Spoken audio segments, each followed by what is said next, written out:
Are these on? Yeah.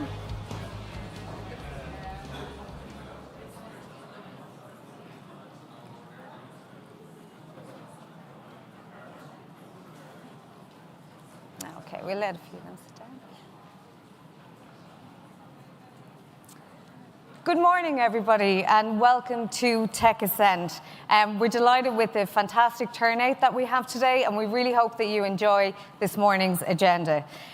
So my name is Jessica McKeon, and I'm the project officer at FIT, and this is my co-host, Michelle, who'll be here with me today also. So just some housekeeping, so we'll get this done and over with, and then we can get started with the day's events. So in the case of an emergency, you will hear a safety announcement, which will instruct you to leave the building. Please note the location of your nearest emergency exits. They're located to the left and to the right of the room. Then exit via the ramps, and please do not use the lifts as a mean of exit. Do not enter the stadium until authorised to do so, and the assembly point is the car park entrance to the Croke Park Hotel on Jones's Road. Your closest defib, hopefully we don't need that today, but your closest defib is located on level 2 at reception. Just for yourselves, the bathrooms are located on the left and the right of the foyer, and if you do need to leave throughout the presentations, if you could use the door at the back. The smoking is not permitted on level 2, but you can go outside of the stadium if you wish to do so, and there is complimentary Wi-Fi throughout the building. So I'll hand you over to Michelle Cox now. Thank you very much, Jessica. As Jessica mentioned, my name is Michelle Cox. I'm the National Fulfillment Manager with the Tech Apprenticeship programs, and you're all very welcome here today, both online and in the audience. Today is a very important and special day for FIT for 2 reasons. This is FIT's inaugural Tech Ascent Apprenticeship Expo. It's the very first one, okay? So it's really exciting for us, and especially looking at the turnout and the support from employers and candidates today, it's absolutely amazing. And that really is a testament to everybody who's made the effort to be here today. So thank you very much for that. We also then have, and this year marks the 25th anniversary of FIT as a not-for-profit organisation supporting and really guiding and being there for tech talent and the tech industry at large. So it really is hugely inspiring to see everybody here today, and we really do hope that you enjoy the day with us. So this event is brought to you today in collaboration with FIT and GCS Recruitment. Both companies aspire to further develop the tech talent pipeline in Ireland. So without further ado, we'd like to invite Tim Dunne, Managing Director of GCS Recruitment, and Peter Davitt, CEO of FIT, to the stage to say a few words.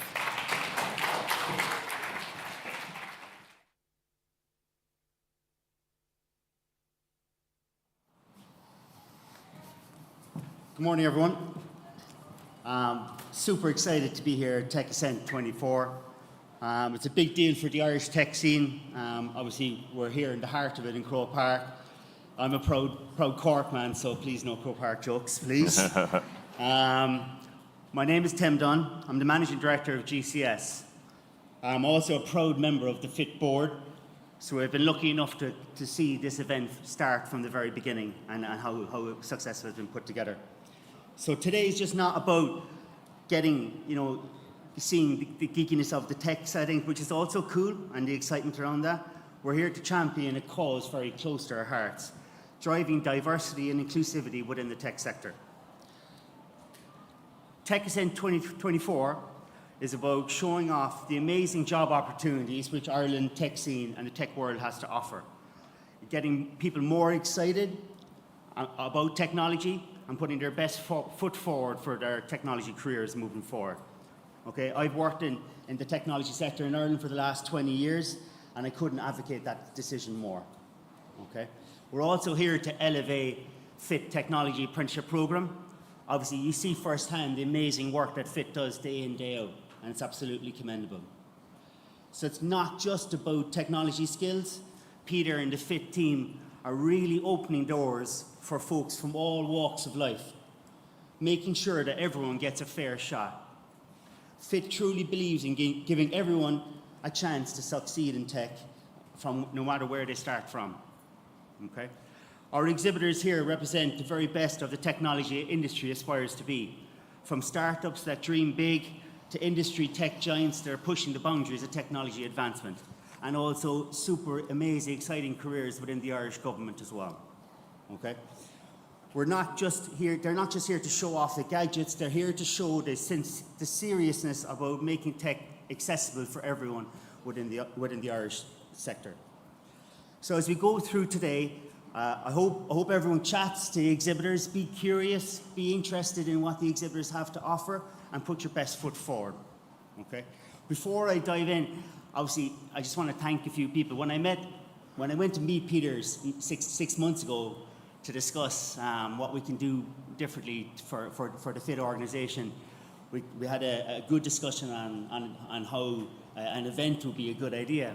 And I went back to the Irish office to discuss it with Elizabeth Liu, who's our engagement manager for GCS, and she was just so excited about it, right? For us, we discuss diversity with our customers all the time, right? But for us to be part of an event that makes an actual difference in everyone's lives is absolutely amazing for us. So, without further ado, I want to introduce Peter from FIT, who, as every company has, the leader is the person that puts the company first and does everything himself that he wouldn't do himself. So I want to introduce Peter. Thanks, Tim. Thank you.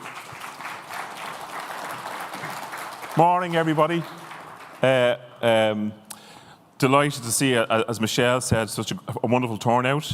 And I'm delighted also to welcome everybody, one and all, to the Tech Ascent event today, the Tech Apprenticeship Expo. And I would also like to thank our co-sponsors, GCS, who worked tirelessly with us to fashion this amazing event in such prestigious surroundings as Croke Park.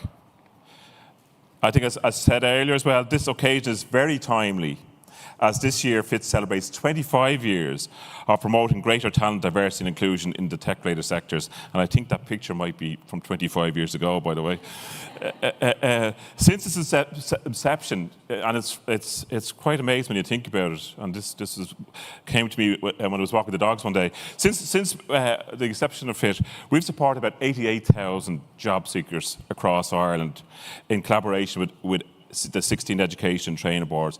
And of those, 66,000 have progressed and secured quality employment in Ireland as a result. And for the many young people down there that I can see spread right through the room, be very clear, if you've got an interest and passion for technology, there's a job for you. In 2015, FIT had a kind of coming of age when it was appointed as the national coordinating provider for 3 tech apprenticeships in software development, network engineering and cyber security. And it's funny, like an acorn, the program has grown. From our first one course that we started actually on my birthday in August 2018, to now exceeding a total intake of 1,000 apprenticeships this year. You might be interested to note that 42% of all current apprentices in the public sector are tech apprentices, for which I would like to acknowledge the support of the OGCIO, PASS and the 22 participating government departments. The purpose of the day is to shine a spotlight on the employers who have engaged in the programme to successfully and significantly enhance their talent pipelines, and on the tech apprentices who opted for this earn and learn route to become technology professionals. The purpose is in order to inform and encourage others to avail of the opportunities that the programme can offer. Today we will hear of the positive experience of employers and of job seekers in availing of Tech Apprenticeship programme for talent and career development. I would like to take this opportunity to acknowledge the leadership and support of the FIT Board of Directors, who set the vision and champion FIT's mission of ensuring greater diversity and inclusion in the tech sector, and to applaud the FIT team for their dedication and commitment in delivery. In addition, I would like to acknowledge the cooperation of our collaborating partners, the Education Training Boards, and the support of the National Apprenticeship Office and Solace in the delivery of the programme. again, I had a quick thought this morning. And what struck me, at the start of FIT, there was just one person working part-time. Supported by the goodwill of many, combined with the belief and determination of industry leaders, many of whose companies are still involved and committed to FIT today, and who have been joined by others, that has brought us to this very event today. But what is most important to take note is that the talent and latent potential of thousands of job seekers that has been enabled along the journey. And there are many more success stories to come with the scaling of the Tech Apprenticeship Programme to the benefit of all. In closing, I would like to warmly welcome Niall Collins, TD, Minister for State at the Department of Further and Higher Education, Research, Innovation and Science, with responsibilities for skills and further education, who has kindly agreed to officially open this wonderful event today. Thank you.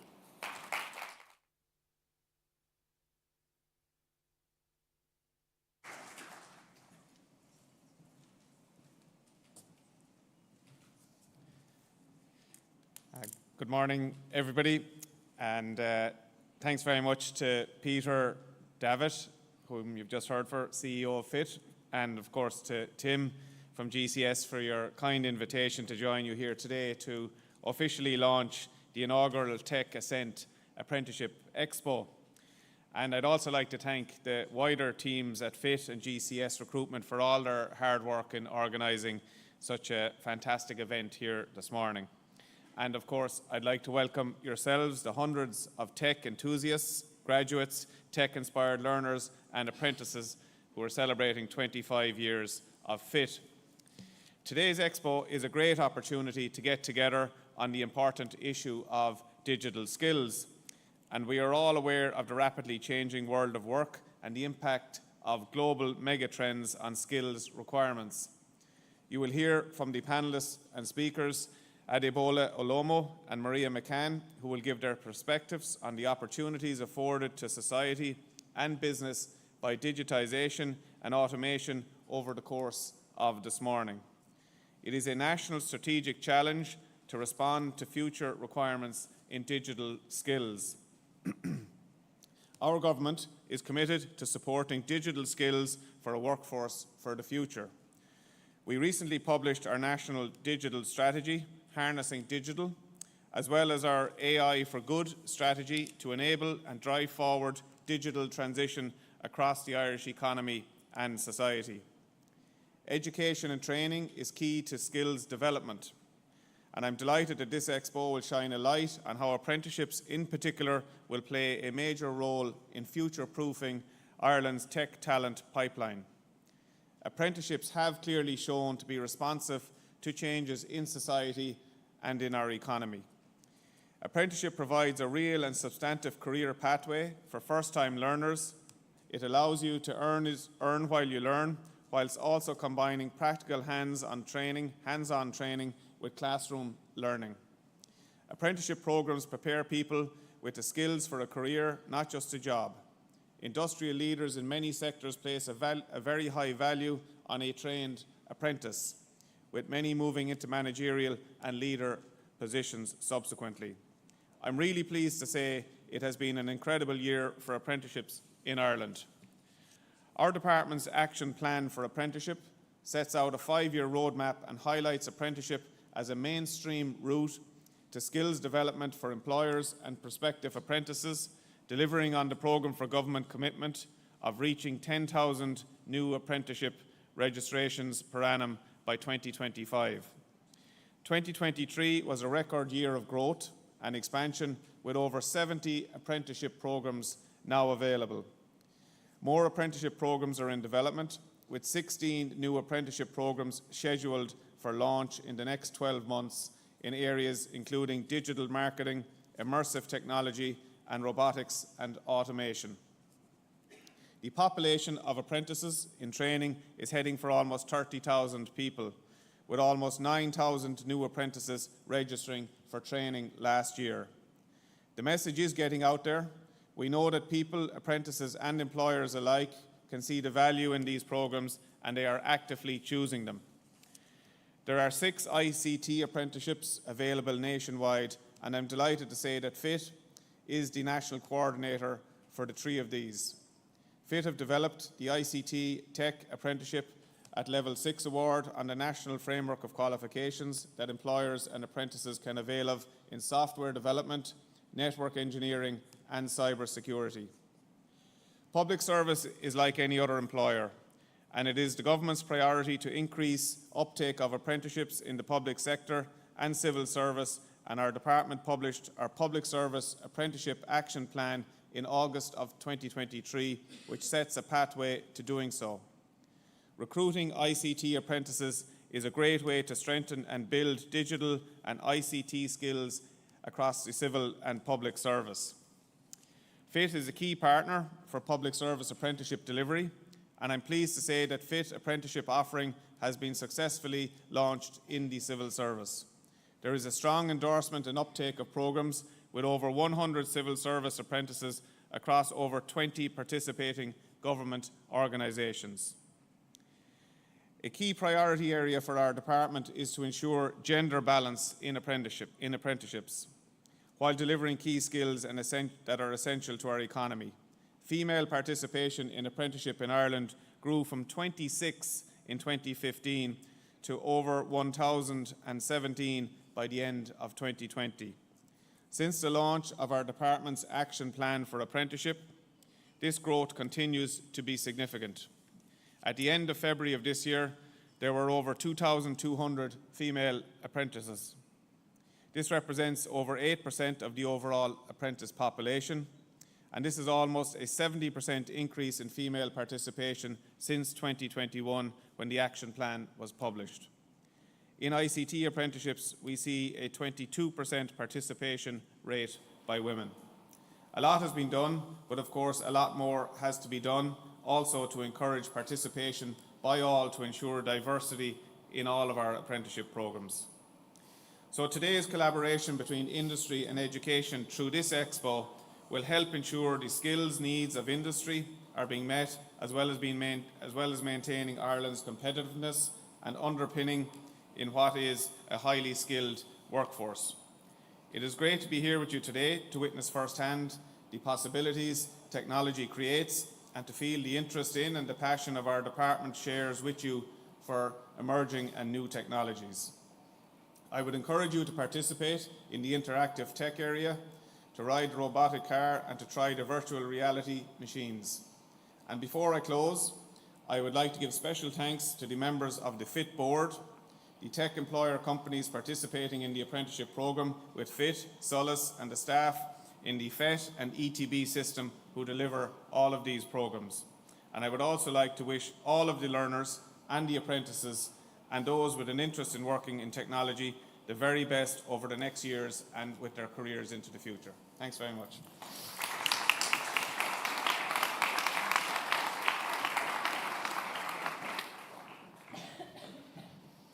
Thank you, Minister, for launching the Tech Ascent Expo and for highlighting that tech apprenticeships have become a key pathway for further education and employment of a diverse sector of the workforce in Ireland. So thank you, Minister. Next up, we're delighted to welcome our first speaker. We have Audrey O'Mahony, Managing Director, Talent and Organisation Consulting with Accenture Ireland. So, Audrey, welcome to the stage. Audrey has spent most of her career working on large-scale businesses transformation programmes in both Ireland and in the UK. And she's here to speak to us today about AI and the opportunity that it presents. Thank you, Audrey. Thank you so much, Jess. Good morning, everybody. I think a little bit like you, Peter, I have a photo that is starting to age. I'm absolutely delighted to be here with you this morning. First of all, to start by thanking FIT for inviting me. I'm from Accenture, and I hope that many of you in the room know Accenture. We're one of the biggest employers in Ireland. We call ourselves, I suppose we are a transformation firm. We help our clients really drive complex transformation more often than not through the use of technology. And over the last number of years, I've had the real privilege of working with the team in FIT, because what we are passionate about in Accenture is bringing to our clients the most cutting-edge technology skills to help them deliver the change that they need to do. My own role in Accenture, I'm not a technologist, but I am passionate about technology really because what it can enable people to do. And that's my job. When I'm helping our clients travel through complex change, really what I'm helping them think about is how do you bring the workforce on the journey with you? And how do you ensure that the people working with you will continue to be as relevant in your organization as you need them to be? And so for many of you in the room today, you think you're on the cusp of that learning journey as you enter into the workforce and you think about what the next 5 years will need to look like. For me, often the people that I work with are 30, 40 years in an organization, and they too are on the cusp of needing to learn. And that's a massive thing that I feel passionate about. How do we ensure that people are set up in organizations to continually learn and to continue to be relevant, particularly when we're living in this sort of era of, I guess, just the beginning of the intelligence era. I'm delighted today to be with you to share a bit of a perspective on Gen AI. Gen AI, we've been talking about it now for 12, 18 months. In Accenture, we've been talking about it now for actually about 5 or 6 years. We have a huge innovation dock locally here in Dublin, and we have been working with Gen AI and applied intelligence and really complex technologies to solve problems. And I am actually really delighted this morning to share a perspective on what we're seeing, the impact Gen AI is having on the future of work. Because there's no doubt about it, oh my God, has Gen AI captured the imagination? I talk to people and they say, you know, will my 5-year-old, will my 6-year-old, what will their first job be? How will they be relevant?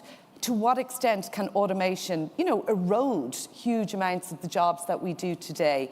What is our perspective on what the future is going to mean in terms of work? And more often than not, I'm talking to employers about it, and I'm drawing on the experiences that we have now in Accenture. Over the last 12 months, we've helped 900 companies globally implement Gen AI-led solutions into their business. And it's been a huge year of experimentation for us, and we've been watching what's been happening. And I want to share some of those perspectives with you today. So there's three things that I want to talk to you about. Where am I pointing this? The first is about reframing the Gen AI opportunity. And I think that is to just dispel some of the myths that we think now are coming out around technology and the pace at which technology is changing. Share with you what we think is the journey now that most organizations need to go on to be ready to embrace the next generation of technologies. And I suppose most importantly, for those of you in the room, thirdly, think about, well, actually, what does this mean for me? What does this mean for me as a potential employee, as somebody who wants to appear as attractive as possible as I can to an employer? What do I need to take away from that when I think about the scale of change that's happening in the world of work around me?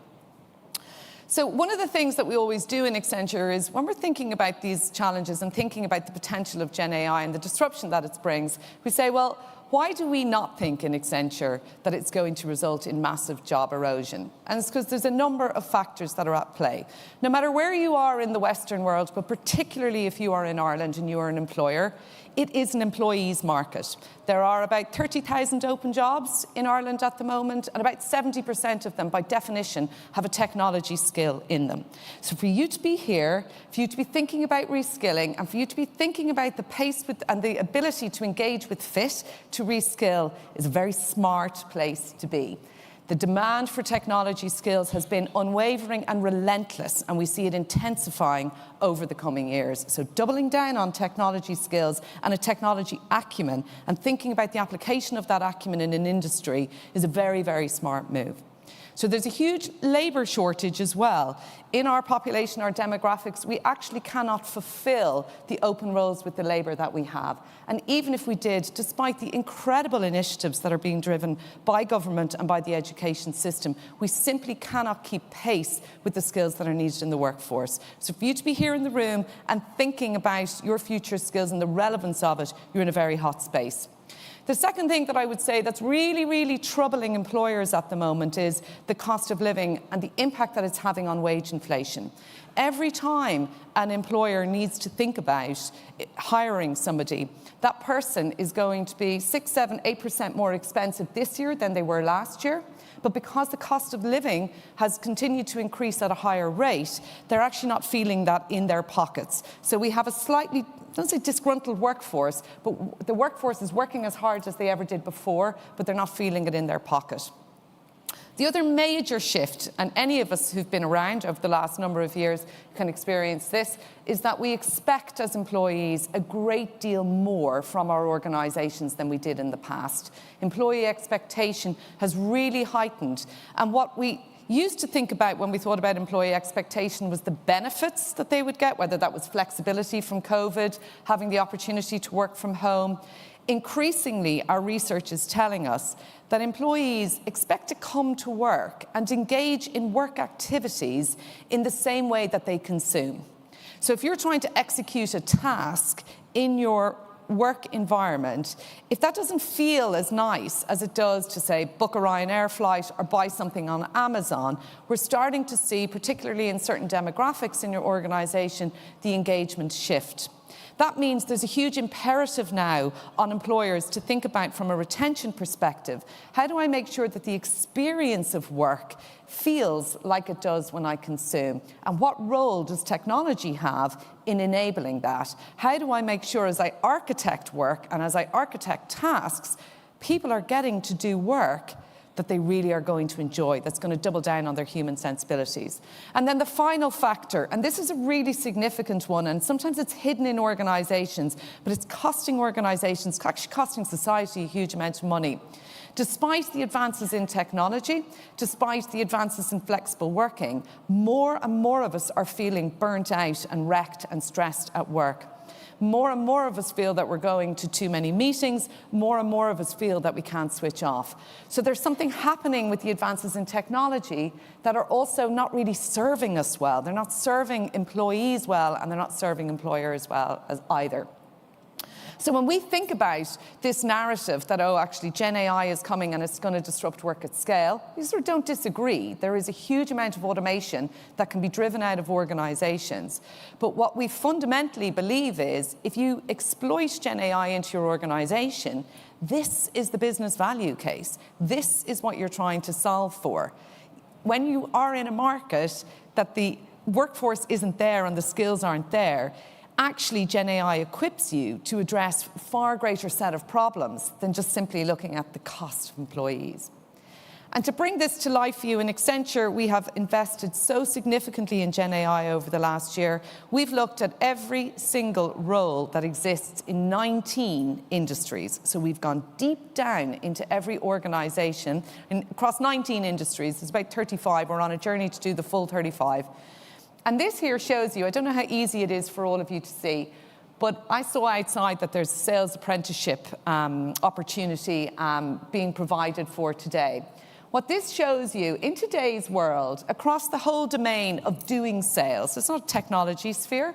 You've got sales, you've got account management, you've got customer insights and growth. If I go into any client today and I think about their sales workforce, that is what that kind of team makeup typically looks like. We can now demonstrate in Accenture that through the application of Gen AI, for the arrows that are running down red, all of that workforce is going to decrease once Gen AI hits them. But what is actually happening is we are increasing other areas of the work as well, and we are starting to create new jobs. And that's a really important data point to take away. Gen AI is a really unique technology. It's not like a linear technology where the more you use it, everybody gets the same value.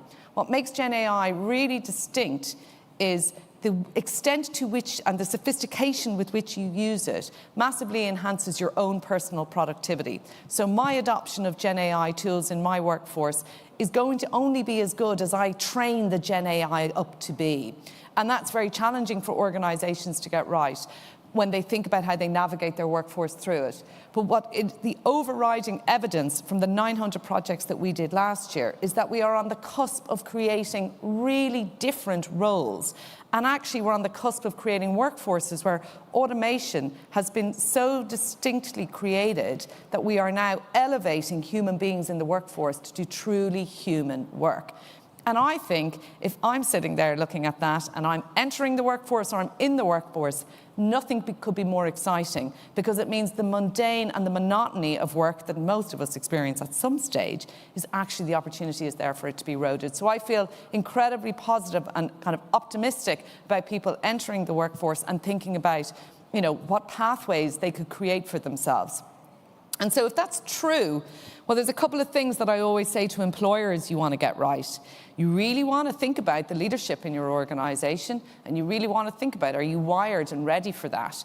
I often say to employers, and Peter knows this, you know, are you investing significantly in the skills? And crucially, are you building trust along the way? Because for people to go through change, it's actually really hard. I think for people who are entering the workforce, who are looking for roles, and you know, who inevitably you are going to enter a workforce and employers that are rapidly going through change, what are the three things that I think you've really got to get right? Well, I think the first is, and the fact that you're all here today means that you've all got it in your DNA already, is to be relentlessly curious. You're going to have a technology discipline. That discipline may be anchored in an industry, is to be relentlessly focused on staying relevant. The pace of technology change is moving really, really quickly. And so staying on top of your learning agenda and asking yourself every 6 months, what have I done in the last 6 months that makes me more relevant today than I was 6 months ago? And I would say to you too, when you go out and you meet your employers, you ask them, what are they doing around that to make you more relevant? You make sure that that commitment of learning is built into that contract of agreement in terms of your service to them, but also the value that they're going to give to you. Think really broadly about learning. Think really broadly about learning. The technology skill is going to be something, but actually what's going to make people really relevant is them having an understanding of the context within which they are operating in, and particularly across their industry. So if you're traveling down a technology discipline route, what's going to make you distinct in your career is understanding how the technology skills that you have can create transformative value for your company. So no matter where you sit in your organization, if it's in a change role, if it's in a technology function, if it's in a digital capability, sitting with a retail business, challenge yourself relentlessly to think about, how do I understand how technology could transform my business? Because employers are really seeking that out. And for a lot of employers, when they think about the technologists in their business, they're looking for them to demonstrate that business acumen. And then the third thing that I would say to you is just to stay connected in your organization, to continue to be as collaborative as you can. One of the things that we see universally that makes employers and organizations perform better is where they have cultures of openness and collaboration. And so really thinking about, how do you demonstrate that collaboration in your organization is massively key. So for me, what I would say to you today is Gen AI is disruptive, and all of us can understand why it feels threatening around certain disciplines. But all of the evidence in Accenture tells us 900 employers around the world last year put Gen AI into their organizations in a meaningful way, and none of them resulted in job erosion. All of them resulted in job creation. That means as employees, you've got to really think about your relevance, the value that you can add through skills. You be demanding of your employers around the reskilling agenda, and you work closely and collaboratively across your organisation to have as much impact as you can. Thank you so much.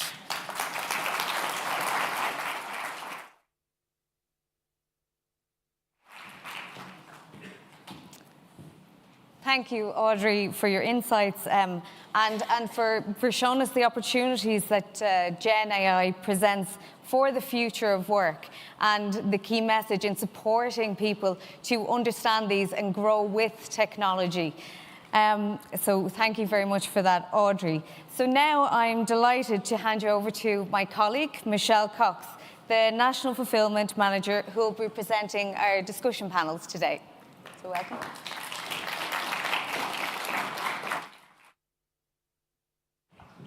Thank you, Jessica. I think what's most important, and everybody on the FIT team, we can kind of compare ourselves, I suppose, in a very positive way to car salesmen, right? And the reason I say that is because we're able to really tell you all the benefits of the apprenticeship. We're able to give you insights into the operational side of it. But what's really important is that it ultimately needs to be test-driven.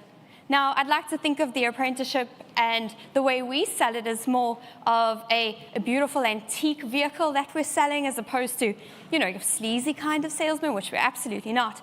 But what I would like to do is to really present a panel today that is going to give you an opportunity to not hear it from FIT staff, myself, the team, but also to actually get the opportunity to hear it from the employers who've employed the apprentices, and from the apprentices themselves that are going to class daily, that are attending their on-the-job training, because they are the ones who will give you the true story of what the apprenticeship is really about. So if I can please use this opportunity to present a panel today that's titled Real People, Real Jobs, and Real Opportunities. Our first panelist I'd like to welcome up here today is John. John is from Gallarus, and he's here to give us a piece of information as a tech apprenticeship employer. Next up, I'd like to introduce Louise. Louise is a HR business partner from Fidelity and will be speaking on behalf of Fidelity as a tech apprenticeship employer.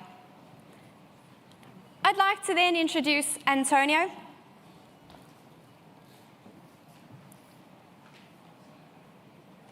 Antonio was a pre-tech apprentice. He then went on to do the apprenticeship and is now employed with Telent. Next, I'd like to invite up Caitlin. Caitlin is a tech apprentice who's had 2 years with Salesforce. Next, I'd like to call on Jessica. Jessica is a current tech apprentice with Zinkworks. And the final member of our panel this morning is Leo Morgan. Leo is currently a first-year apprentice with Fidelity.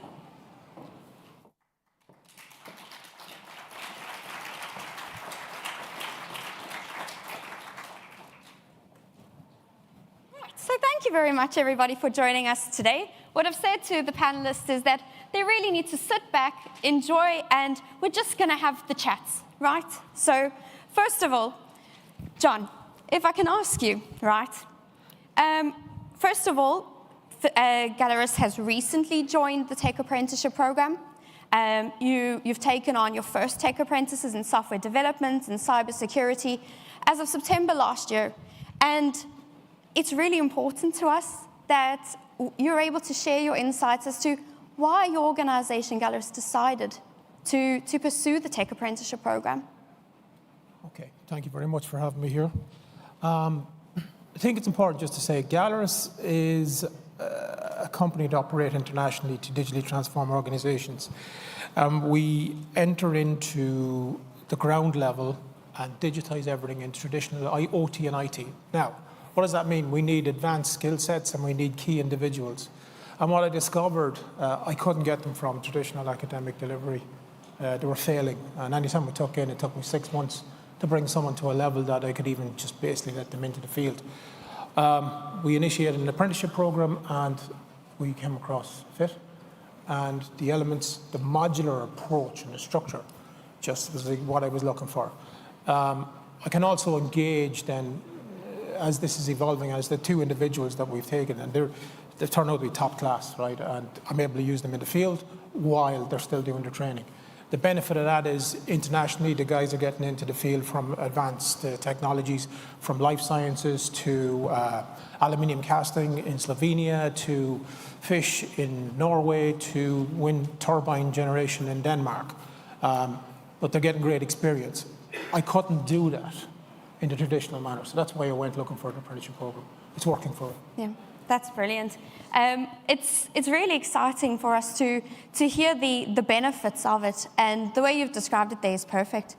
Louise, if I can ask you then, from Fidelity's perspective, from a diversity and inclusion perspective, how has the Tech Apprenticeship programs aligned with your organization's needs? Yeah, absolutely. So Fidelity's diversity and inclusion strategies are key pillars to our long-term business plans, which is why we're focused on continuing to hire, attract and engage diverse talent in our organisation through offering ongoing development opportunities and creating a culture of inclusion. And we measure our success through 5 commitments that we have as part of our diversity and inclusion strategy. The first being diversity, and that's ensuring that our workforce is reflective of our customers and our communities that we serve. The second being inclusive culture, again, fostering an environment where all of our associates believe that they belong and can thrive. Opportunity, creating new value for the customers that we serve. Accountability, ensuring that all of our associates understand their individual responsibility to diversity and inclusion. And transparency, being open in terms of how things are going and also where there's opportunities for improvement. As the working world continues to evolve, we continue to adopt our hiring strategies and processes to ensure we remain committed to building a diverse workforce that reflects our continuing growing customer base. We adopt several recruitment strategies, ensuring that we are attracting diverse talent within our organisation. So in addition to our traditional graduate recruitment through our universities and colleges, the Technology Apprenticeship Programme is a key talent entry-level programme for Fidelity Investments. The Technology Apprenticeship Programme gives Fidelity an opportunity to engage with candidates who are interested in a career in technology via the apprenticeship programme. It's a fantastic, diverse alternative pipeline opportunity for candidates who are seeking a career within technology. And we're excited to be part of the programme. We've hired 36 apprentices since 2019, which we're extremely proud about.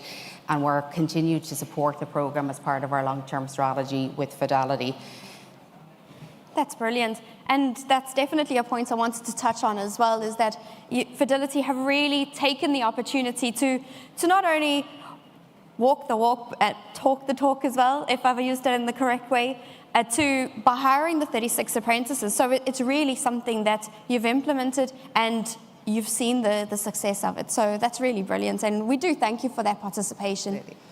Antonio, I wonder, now Peter Davitt, our CEO, has a phrase that he uses, and it's all roads lead to Rome, right? So Rome being the tech apprenticeship, right? And you have really undergone that road to Rome. You started off in the pre-tech apprenticeship. You then went on to do a 2-year computer networking apprenticeship. And you're now employed with Telent, who was your original sponsor employer. Do you want to maybe give us a little bit of insight, Antonio, as to how you would describe your journey and how this is ultimately going to shape your career? Okay. So basically my journey was kind of dictated by the time that I actually arrived here in Ireland, because unfortunately I got here just before the lockdown began. So, and unfortunately, again, because of that time, I couldn't even get my PPS number or anything done. All I received was just a reference number and just a promise that that would be enough to actually join the workforce and the thing. Unfortunately, that wasn't the case. So I couldn't go back because Italy was one of the biggest and one of the countries that was most hit by the pandemic. So I said I might as well look for a way forward. And luckily for me, Ireland opened up a lot of courses and a lot of programs to pretty much everyone in the country. Of course, they were still bounded to the PPSN number. So, but I still tried. I just sent an email explaining my situation to them. And the first one that actually replied to me was the college. And they were telling me that I can only do one.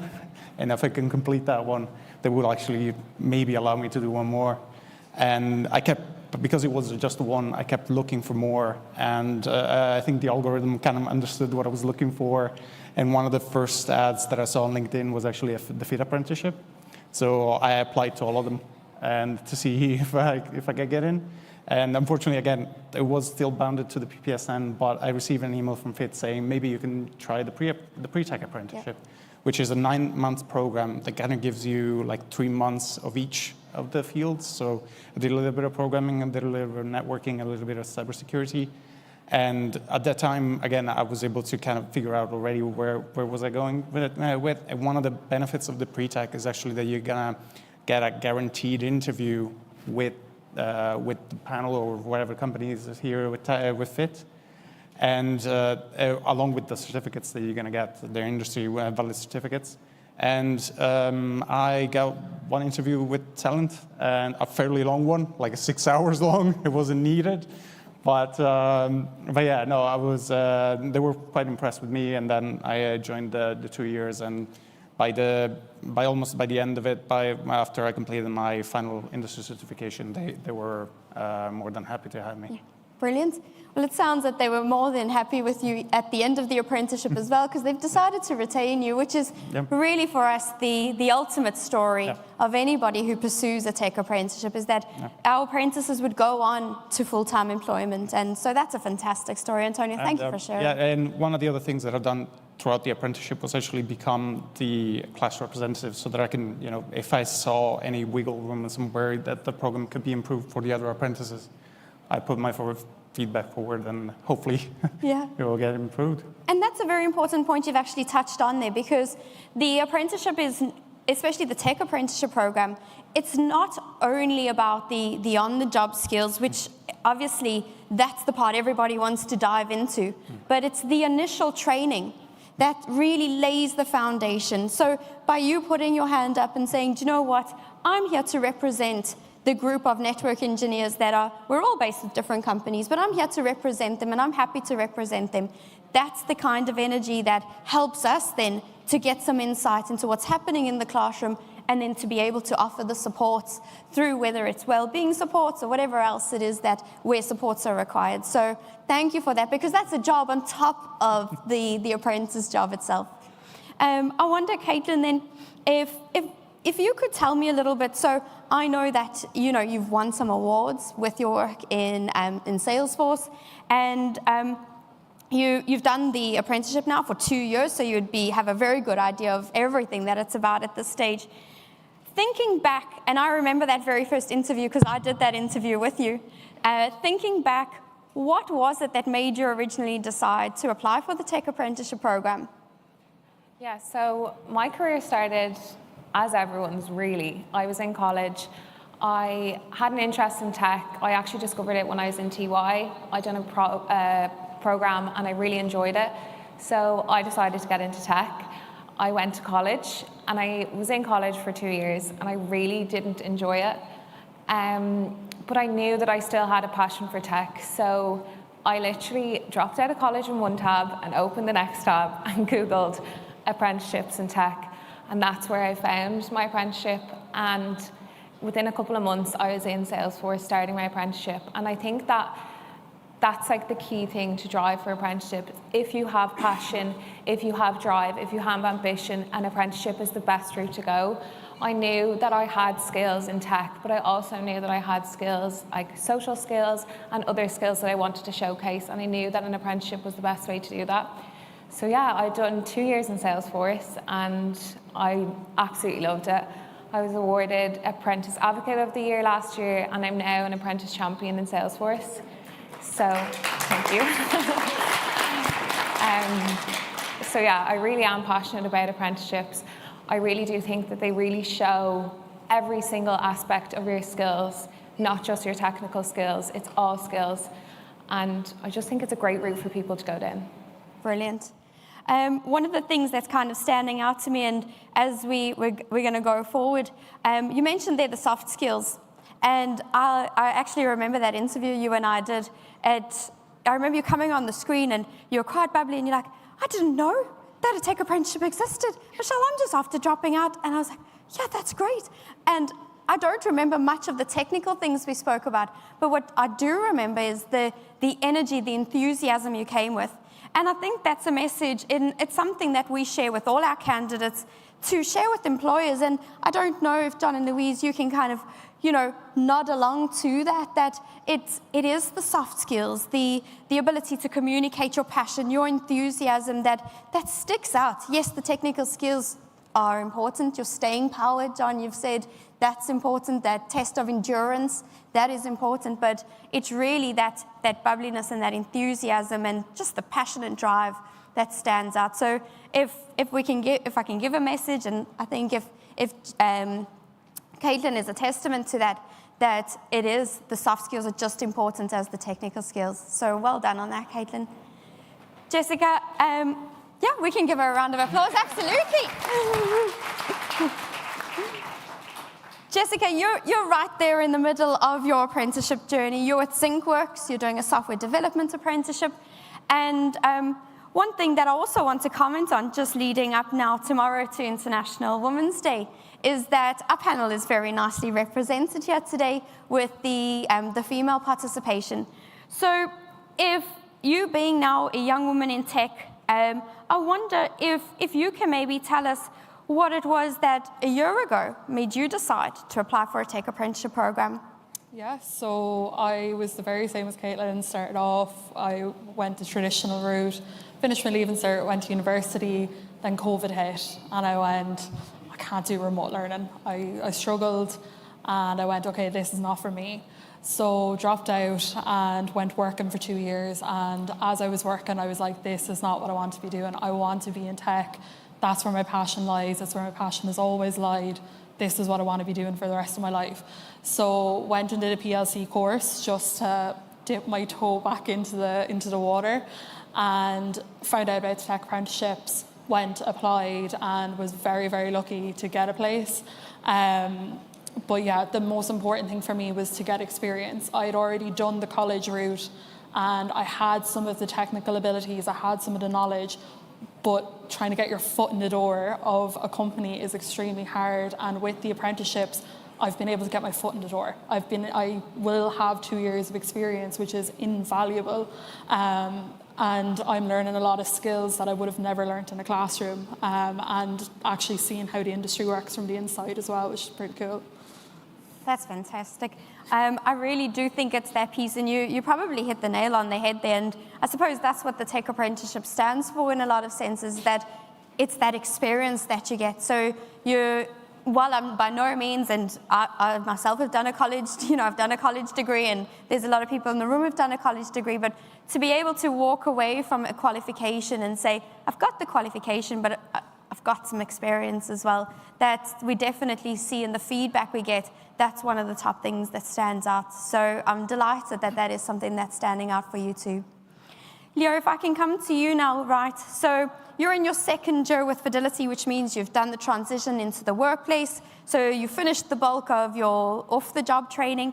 Could you tell me then, in your experience, what are some of the benefits, but also we do have to acknowledge the challenges really, that come from working within the tech sector? Yeah, so from my experience, I guess one of the benefits that I really noticed working in the tech sector is how dynamic this industry is. So the technologies and the processes are continuously evolving at a rapid rate. So I believe that continuous learning is essential to stay relevant in this industry.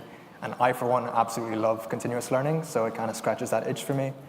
Another benefit I've noticed from working in the tech sector is the diversity of the workforce, especially in a company like Fidelity, which really drives diversity, inclusion policies and events.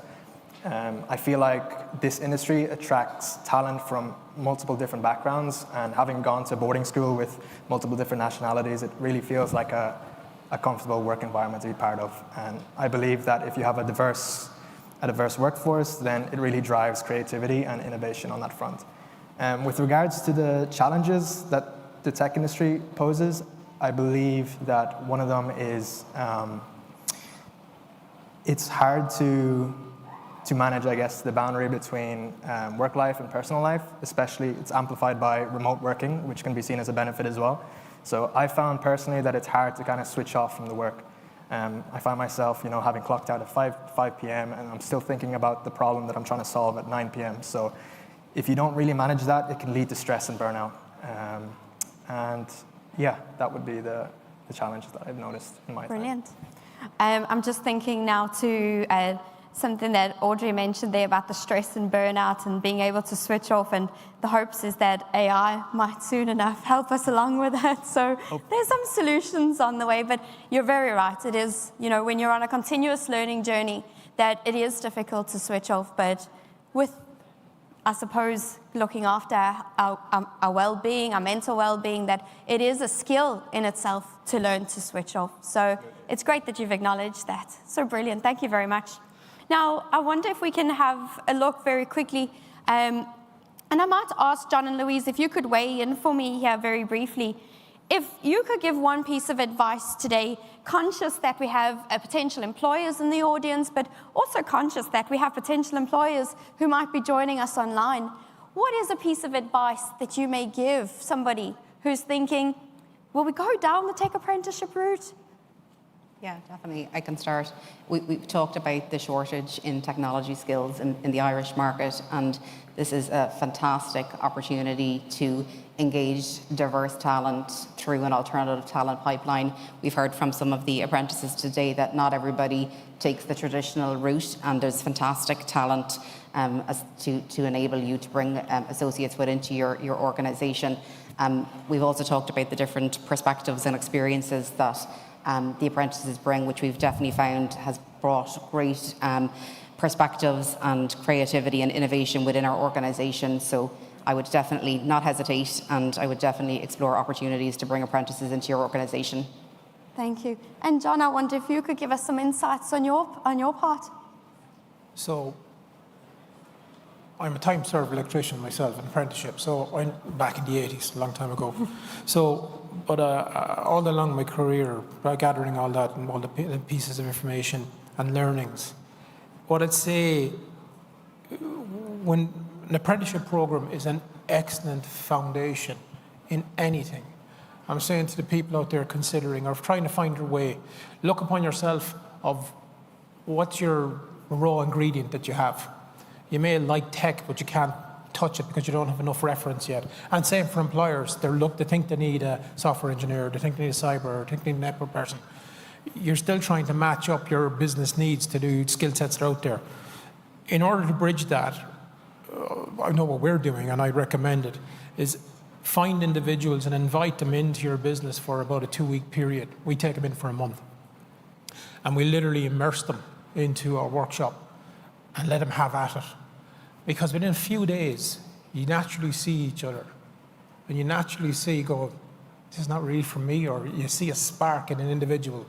Like the 2 apprentices we have, there's one guy, Alex. Oh my God. 2 days, what he did, I gave him a German laptop and a couple of sensors and hexadecimal. And I said, make him talk. He had him on his phone in 2 days. He just had the raw ingredients. All he needed was direction. Yeah. So what I'd say to you, instill that, put that in your structures and systems, and be fair to each other. Be fair. The company needs to be fair to individuals, because you're engaging with someone that's directly affecting their life and their decisions. Okay, the traditional way of bringing people in doesn't work for us. This new way of doing it is absolutely working. It's fair to individuals, and we have about a 50-50 ratio. Not everyone that's come into the program that we have, they don't last. Like even one guy came in to me, he said he wanted to do software. We had him in doing some really difficult things. And we push people, really push them outside their comfort zone. And he just said, this is not for me. I said, well, now you know. Yes. Now you know, and now we know. You do the right thing. Always do the right thing. Yeah. That's the advice I give, yeah. Absolutely, and what I really like about that is, and I think we spoke about this earlier, that there isn't, from an employer perspective, there's not always a set way in which taking on or employing a tech apprentice needs to take place. I know, for example, if I'm now thinking Salesforce, for example, that you had that experience before where you actually went into Salesforce for a period of time. That's something that John mentions there. Fidelity, I know you do, or Louise, sorry, not Fidelity, but Louise. I know Fidelity does the same thing.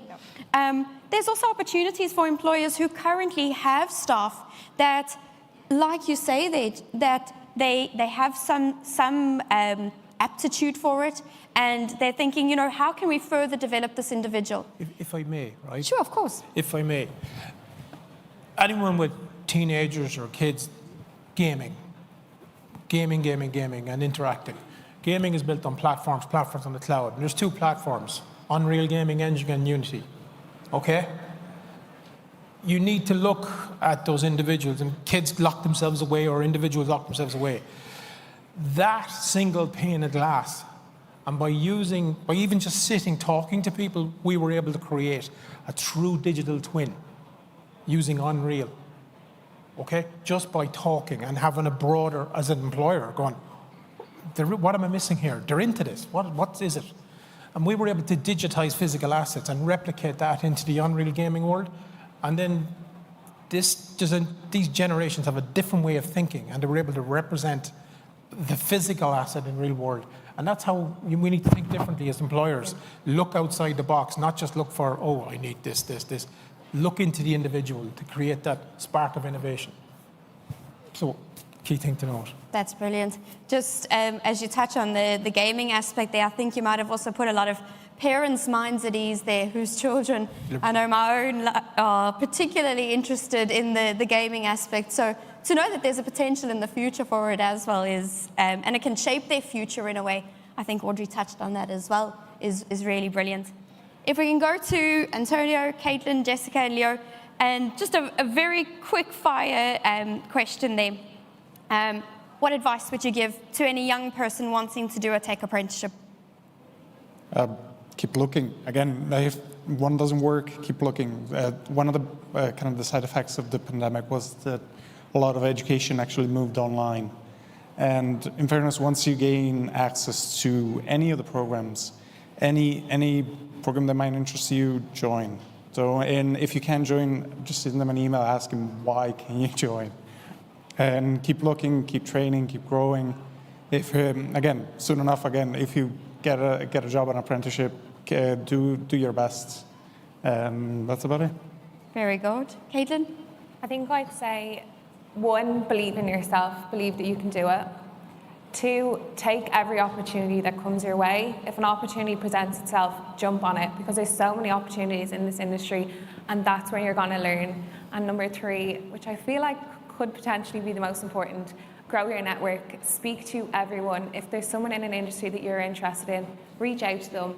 Every single person that I've reached out to in the tech industry has been more than willing to talk and share their experience. So definitely reach out to as many people as possible. Brilliant. Jessica? I would probably say don't be afraid. I know for me, I was so intimidated when I first learned about the tech apprenticeships. I was like, this isn't for me. Like, I don't have the skills. Even though it plainly said in English, like, you don't need any technical skills, I was like, no, I still don't have them. Like, that's not me. So I would definitely say to people, like, don't be afraid to apply. And to reiterate Caitlin's point of, like, take every opportunity. I never in a million years thought I would be working with some of the technologies I'm working with. I never thought I'd be doing stuff like this. Like, I've been to events and stuff. I never thought I'd be sitting up on the stage. So yeah, definitely don't be afraid and take every opportunity. Brilliant. Leo? So the advice I give for somebody young starting off in the tech sector, I'll break it down into 3 points. And I believe first and foremost, the most important thing is your mindset on how you approach this industry and developing these skills. So if you can foster a growth mindset and the belief that you can learn any skill, then that'll stand to you long term in this industry.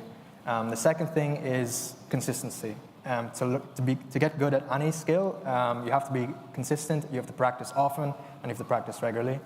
And then the third, which is more technical advice, is to get really, really good at the fundamentals of whatever role you want to pursue. So whether it's tech support, get really good at communication and being able to communicate problems and solutions, or if you're a software engineer, get really good at the core principles of programming. Because it can be very intimidating when you're coming into this industry, you're seeing all these programming languages, you don't really know what to pick. But if you get the core fundamentals down of programming, then you kind of realize that the logic is much the same across all programming languages. The only thing that changes is the syntax. So that would be my advice. Brilliant, very good. And yeah.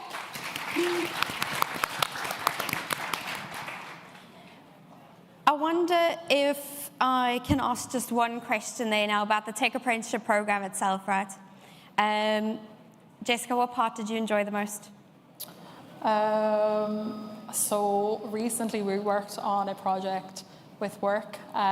We were tasked with building an AI journey planner, which was so cool to be working on. I think AI is very fascinating, and obviously with generative AI, it's become, like, the use cases for it have become more every day, and it's being put into the hands of consumers. It's not just locked behind a wall of a big company anymore. So that was definitely really cool. And then presenting it to my company as well and explaining it and demonstrating the project was really, really cool and definitely a highlight because I never thought I'd be doing something like that. Yeah. I can definitely see, Jessica, in the last year, just from what you've said there, how your key skills on your CV have definitely grown. So congratulations on that alone. Thank you. And then, Antonio, for you, what part of, you've been with FIT now for a good while. It was the 2 years of the apprenticeship, the 9 months before that in the pre-tech. Which part did you enjoy the most out of it all? Mainly, again, that FIT actually listens. So whenever there's improvement, there's room for improvement, they're actually very receptive. So there was some suggestions that were put forward, especially because, again, there were a lot of people in my cohort that were not Irish national. So we have different needs, and they were all kind of worked around it, and everyone felt included. Everyone, because it was mainly online, it was available for everyone, not just the people living in Dublin. So everyone didn't have to do the long drive to the college. So no, that's definitely the part that I enjoy the most, is the flexibility and actually how inclusive it all was. Thank you very much. I just want to state a disclaimer that Antonio is not a paid actor to have said that. Okay. So that kind of brings us now to the end of our panel discussion here today. I really want to thank everybody, John and Louise, from an employer's perspective. I really, really do appreciate you giving us that insight. And it is valuable because even from the FIT staff point of view, that feedback is essential for us, positive and negative. So we really do appreciate it then. And then from the now employed apprentices and the apprentices who are still on their journey, thank you very much for taking the time to really share with us and give us an insight into your world, but also to your own development and a little bit about yourselves. So thank you very much. I know it took a lot to sit up here today and share that, so I do appreciate it. I really do hope that everybody in the audience, that the information you've received here today has been helpful and has given you a different side, maybe a different view of the apprenticeship, different to what you would hear when meeting or visiting our tables or speaking to our staff, that the information you've heard yet today will, like I used that car salesman analogy in the beginning, that you'll, as an employer, go out and buy the car, which is the tech apprenticeship, and as the apprentices themselves, the candidates, that you will now have the courage to really pursue that apprenticeship. So thank you very much to our panel.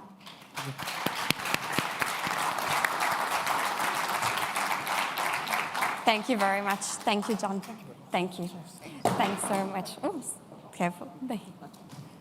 Thank you, Antonia. Thank you very much. Thank you, Caitlin. Good job. Jessica, thank you so much. Leo, great job. Thank you.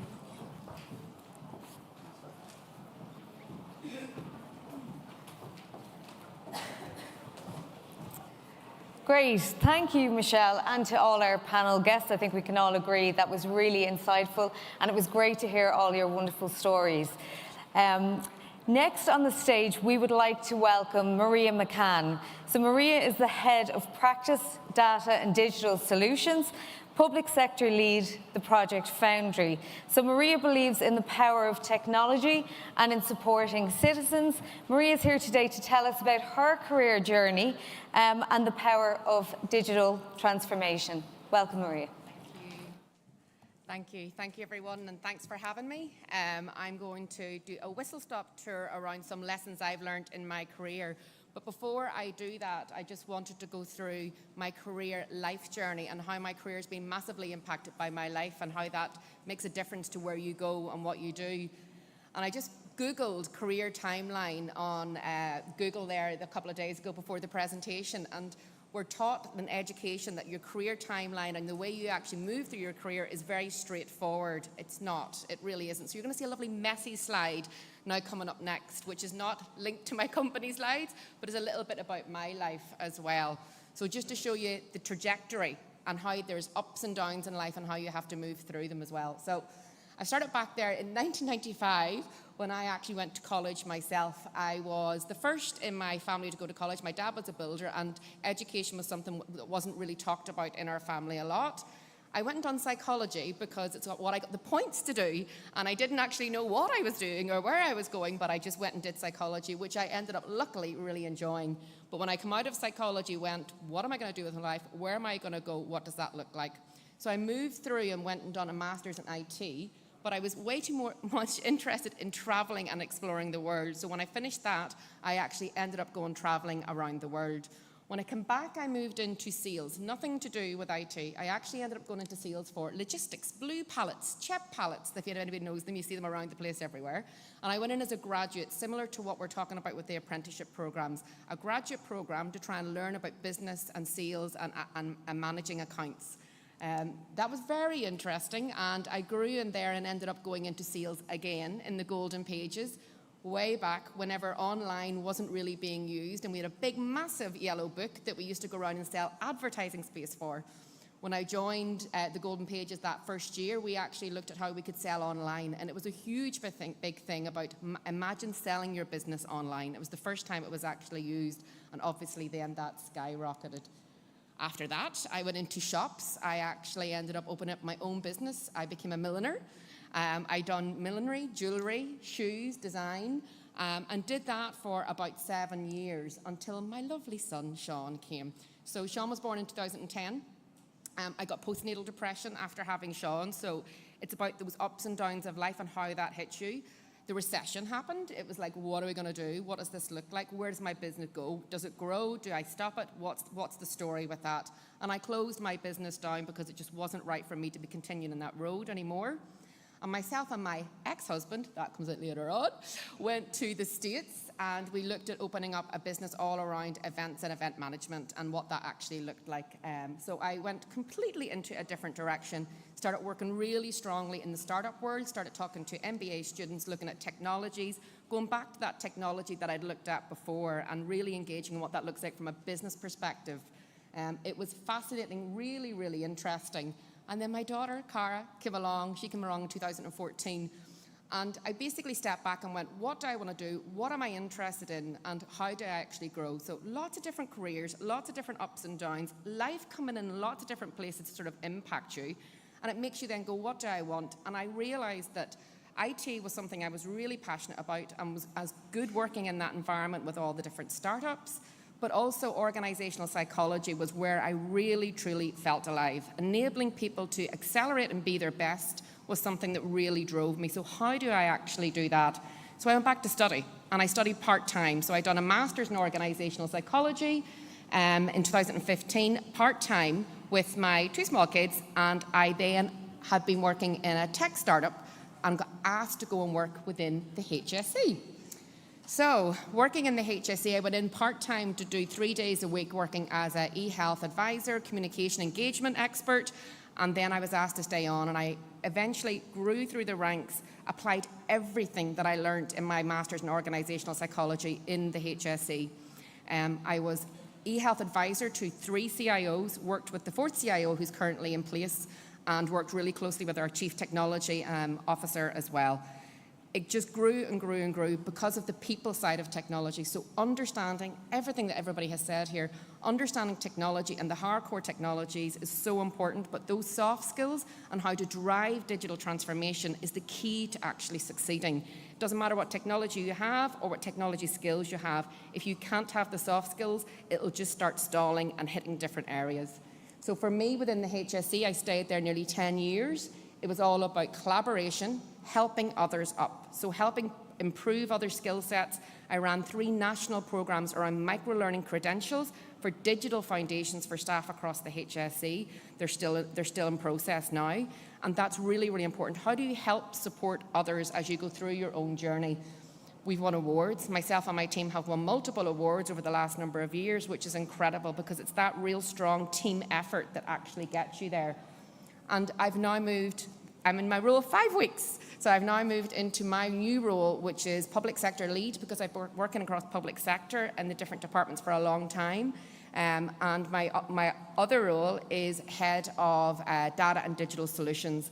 And the reason being for that was because in the HSE for the last 3 years, I was the director for the identity management services across the health services. So everybody here has an individual health identifier, and we implemented them into technical systems across the HSE. I also was the data and informatics response lead for the national Ukraine crisis as well. So we built systems to support the Ukraine displaced people coming in to get access to health services. And I ran a human digital transformation program, which really focused on how do we support the people within the health service to increase their digital skills, collaborate, and use data as a way of actually making actions and insights and decisions. So I just wanted to sort of bring this through to say it's never a straight line for any of us. It's really, really functions the whole way across it. And I'm now going to move on to my slick slides, which are the ones around digital transformation, and a very quick run through, but it's very much leaning into what we've discussed before and what you've heard so many people talk about.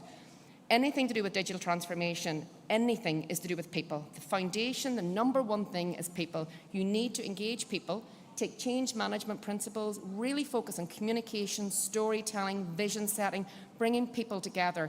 That is your core foundation for any type of digital transformation. So it brings back to what the guys were saying, which was so true. It's about the soft skills as well as those technical skills, really impact that. Collaboration and diversity. I'm the co-founder for a company or an organisation, not-for-profit called One Health Tech, and it's all about diversity across health and technology. So important. The more people you bring into a room, the more brains that you bring together, it accelerates learning, accelerates innovation, accelerates ideas. There's so much research behind this. So collaboration and diversity were core to the culture of all the programs that I ran within the health services.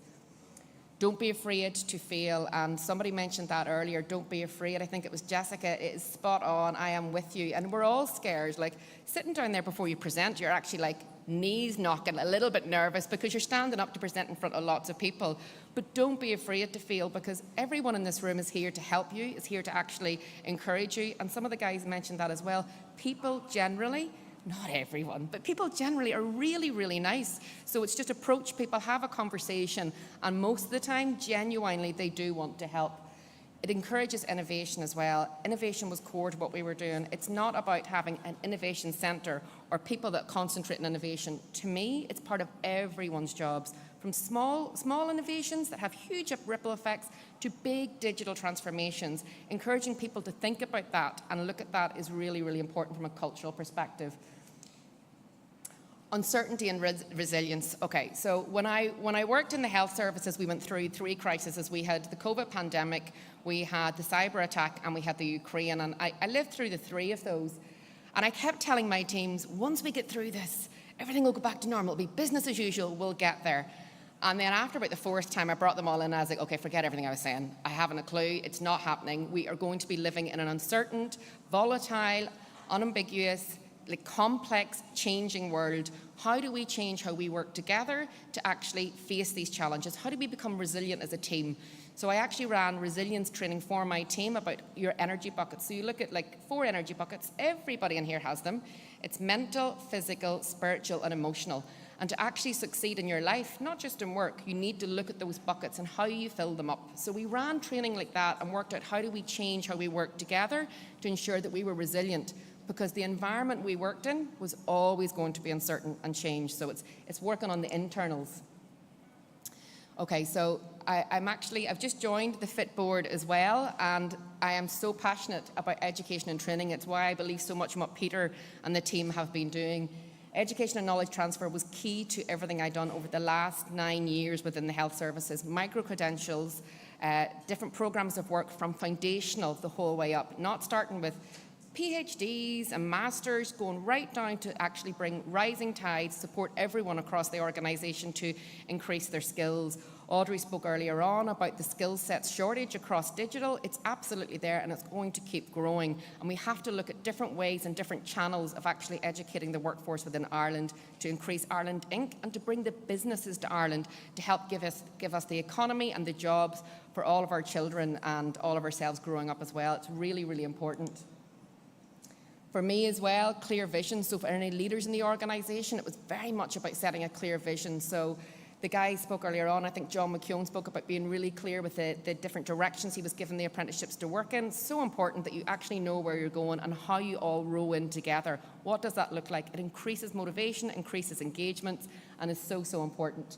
and communication, engagement, and storytelling. I'm a massive fan of taking technical projects or things that are really technically orientated and turning them into real stories that people will understand. What's the impact of me? What's the impact of my customers? The technology does X, but what does that actually mean? And we touched on that a little bit earlier on, even about generative AI. I love Gen AI. It's amazing, and the use cases out there are just growing and growing, which is really important. But it's how you use it and then showcase that impact is really important. So how do you do that with everything you're doing within your organization?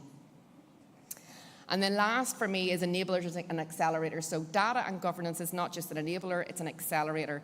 And when I moved into the world of looking at data, legislation, governance, and how we actually utilize that as a strategic asset across the business, I found this world fascinating. And it's been trying to look at that from a data strategic point of view and really digging down deep as to how you can impact data across your organization is a really important one. Governance, ethics. Sometimes people would say, well, governance is going to maybe slow things down, or how do we look at things in a different way? But governance is actually an enabler. If you have your governance set up the right way, it will rapidly accelerate how you use your data across your organization.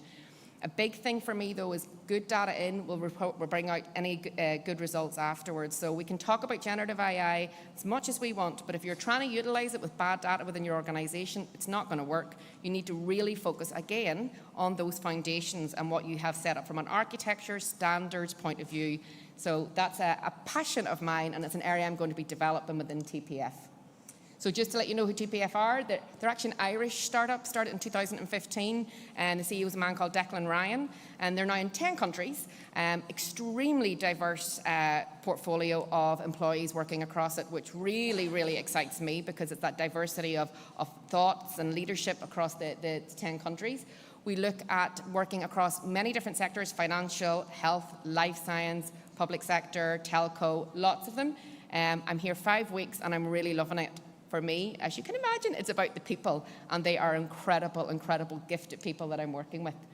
And I'm running an event called the Data Collaborathon in the next few weeks as well. I ran 3 of them within the HSC, and it's very much about collaboration, bringing people together and learning about the best way to use data within your organisation.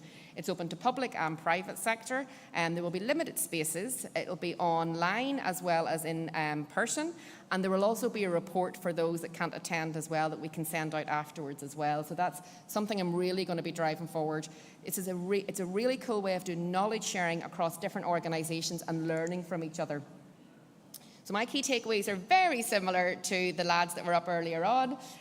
Talk to people, consider different options, and don't worry. Just you will have this career, and then you'll have another one. You might be a milliner, you might do jewellery design, you might do something else. It will genuinely change, but every career you have will actually bring different skill sets that will enhance the next career you go to. Just keep bringing those transferable skills.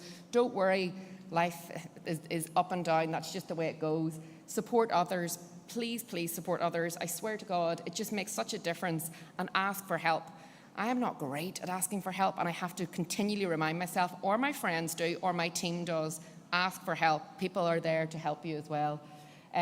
Soft skills. It's as much about the soft skills as it is about the technical skills. Please, please consider these, and I know FIT does really consider the soft skills, and it's bang on the money. There is my details. There's a QR code there as well if you want to scan it. You can find me on LinkedIn. Please feel free to reach out if I can help in any way at all. And the last one is just a website called spunout.ie. I sat on the board of Spunout for the last 5, nearly 6 years. They are a charity, not-for-profit charity organisation that support youth with, well, it's 18 to 30-plus-year-olds with their education, career, mental health and sexual health. They have incredible supports on there. They have web chat, they have a Texas crisis line, they have lots of things. So if you do want to try and look at different things as well, Spunout are a big supporter of FITs, and there's more information there to support you in your journeys, and the best of luck. And please talk to me, I'll be here all day.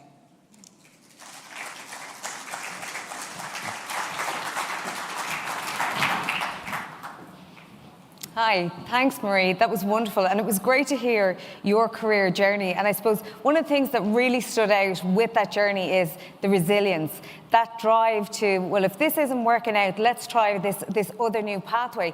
And I suppose for the Fit Tech Apprenticeships, that is one thing. We are creating a new pathway for people into the tech sector. So it was really, really lovely to hear from you. And it was great to hear your 9 steps for digital transformation, bringing in the soft skills and the more technical skills. And I think that is something that's come across in a lot of the talks today, is really that emphasis on the soft skills with the additional tech skills. So thank you very much for that. So next up we have Andrew. So I think we have Andrew here today. So we have Andrew Finn, Director of Academic Affairs and Programme Development in FIT. So Andrew has had significant experience with further and higher education sectors and has been part of the leadership team that has steadily grown the tech apprenticeship model in recent years. So welcome, Andrew. Thank you.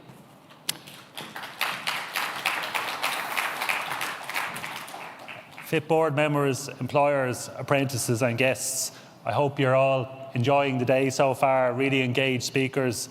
My name, as I mentioned, is Andrew Finn. I'm the Director of Academic Affairs and Programme Development for FIT.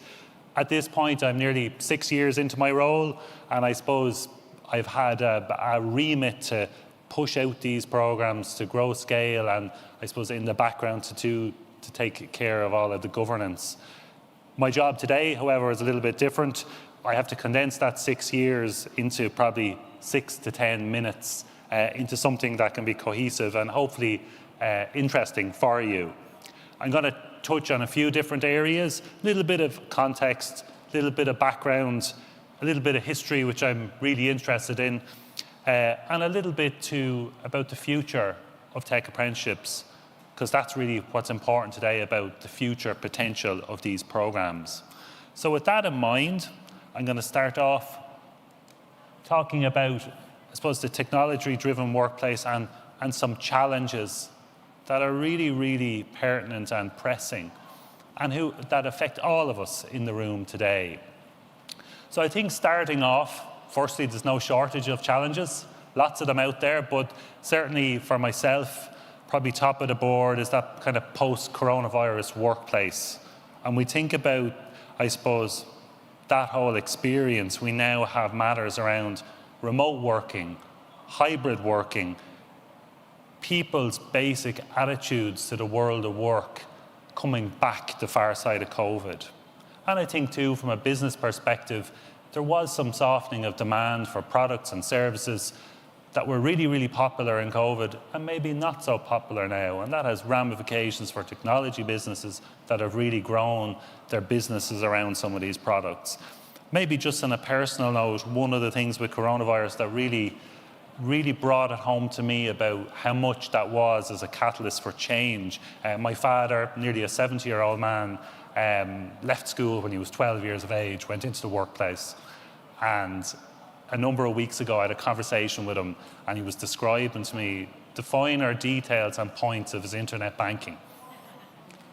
That's change. That's real change. I would say, knowing that particular character very well, probably the largest change that he'll ever experience in his lifetime, and maybe for many of us in our lifetimes. There are other challenges, internet connectivity, lots of regions in Ireland still suffering problems in that space. Data integrity, we all want our data kept safe. Hardware and software issues. Cybersecurity risks. Cybersecurity is huge. I think one of the really sad things about our society recently is how much we hear the terminology cyber warfare. That's how serious these things are becoming. Matters of privacy and compliance, cloud optimization, and I think what we've heard a lot about today, that whole artificial intelligence, machine learning, that impact on digital ecosystems. What I think is really interesting in that space is sometimes today we talk about the consumers, I suppose, the ChatGPT, the things we're all becoming aware of. I think the potential here is when businesses start looking at huge data sets, that unstructured data, and over time now can take more advantage about looking into that data quicker, faster than all their competitors. To change tact a little bit and just to talk about COVID again, you'll probably see a pretty strange series, a collection of things on the right-hand side of my slide In 2020, I had a really once-in-a-lifetime experience to go to Koh Samui in Thailand to go to the wedding of my best friend, a person I know since early in childhood. As my friends were enjoying, I suppose, everything that Koh Samui had to offer, I found myself transfixed by the telecommunications infrastructure on that island and more broadly in Thailand. And that picture is quite regular there on every corner. And I think to myself, what's happening there? What's going on? And some of those challenges on the left-hand side of the screen, they're all applicable to that. That signifies some failures. It tells us that success isn't guaranteed in this environment that we're all trying to progress forward, that we can get all mashed up in the clump of wires. Do many of you know an image called Earthrise in the audience? Maybe put up your hands if you know that image, Earthrise. Okay, so we have a couple of people have their hands up. Earthrise was a picture taken in the Apollo moon missions in 1969 in front of the silhouette of the moon looking back at the Earth, something that really was galvanizing in terms of a collective sense of community. A couple of years before that picture was taken, there was an individual, his name is Stuart Brand, and a very interesting writer and character. And he had advocated to the American military and to NASA to release the first image of the globe, so before any of the other things. And that happened, and that was fantastic. But he had a really good series of quotes and a great elevated thinking, and he always said that once a new technology rolls over you, if you're not part of the steamroller, you're part of the road. And in terms of the challenges that present at the moment, businesses are on a knife edge because a small bit of competitive advantage can sink the ship. So lots of challenges out there. Moving away, I suppose, a little bit from the negative, in terms of Ireland, we have been a great home for business to thrive. And that is opening up opportunities for many of us, our children, and maybe those to come after. One of my favourite pieces about Ireland and the development of Ireland started in the year 1958, Ireland's first programme for economic expansion. And whereas that's a mouthful, the document itself was actually also, coincidentally, 58 pages long, spearheaded by an individual called T.K. Whitaker, a real hero of mine. That put us on a path to move forward, to look out the way, to open ourselves up, I suppose, for everything that has came in all the intervening years. A really fantastic piece of work that shows actually sometimes we have to intervene to make things better. We had the Shannon Free Zone, we had the Atlantic Stopover, we had the development of the IDA, and we had our whole journey into Europe. And I think in more recent years, we have this whole fantastic piece around sustainability and what that can bring to us as citizens, but also in a commercial opportunity for business. I think in the tech space, one of the fantastic markers of where we're at is that if we look at foreign direct investment into the country, and we look at topics such as ICT, gaming, pharma, diagnostics, medical devices, financial services, Ireland holds between 55 and 85% of those businesses operating in our country. That is phenomenal growth. But that's only half the story. If we look at Irish Indigenous companies of global scale, we've CRH, the biggest construction materials business in the world. We've got Ryanair, global aviation powerhouse. We've got Kerri Group, for example. The most important, the most popular butter in Germany, Kerrygold. So we've very, very much driven our own companies alongside all of this investment that has come into the country. The statistics state that actually in 2023, foreign direct investment inflows into the country were nearly 20 billion. But the bigger story is actually in 2023, the outflows of Indigenous companies was over 40 billion, nearly twice what came in. That has to be exceptional performance for any country. If we have a look on the bottom right of our slides, there's two grainy photographs. One of them on the left, that's the 1921 All-Ireland Senior Hurling Final that was played about 100 metres to your left That's Michael Collins throwing in the ball for that event. Big moment. Another big moment, a couple of months later in Dublin Castle, 1922, the handover of Dublin Castle by the British to the Irish Free State. At that time, there was a lot made of that handover, of the politics behind it. But actually, there was a whole administrative function that left the country at that time. And those men, many of them who were greying and ageing, were really concerned if these Irish fellas were going to be able to keep the country going. Were they actually going to be able to pay the pensions that were going to be inherited from the British state? But we did. And I think now, what would those men have thought about all the progress we've made and the fact that we're hitting as hard as we can on a global scale for business? So really a fantastic environment, and one that has been led hugely by, I suppose, a focus on highly educated graduates. Today is the Tech Apprenticeship Expo, and I'll come back to that. In terms of Ireland, what's underpinned, I suppose, the progress has been continued investment into all of this piece, all of the education sector, trying to kind of drum that up over time. In Ireland, the Higher Education Authority is responsible for higher education, and the view was to create a consistent system responsive to the social, cultural and development of the country economically. And I think we'd all agree that access to higher education has provided some fantastic things to the country. Multiple drivers of economic growth, improved equality of educational opportunity. I think that was the narrative of the 70s and 80s in terms of people who felt for the first time that people could attend college from their household.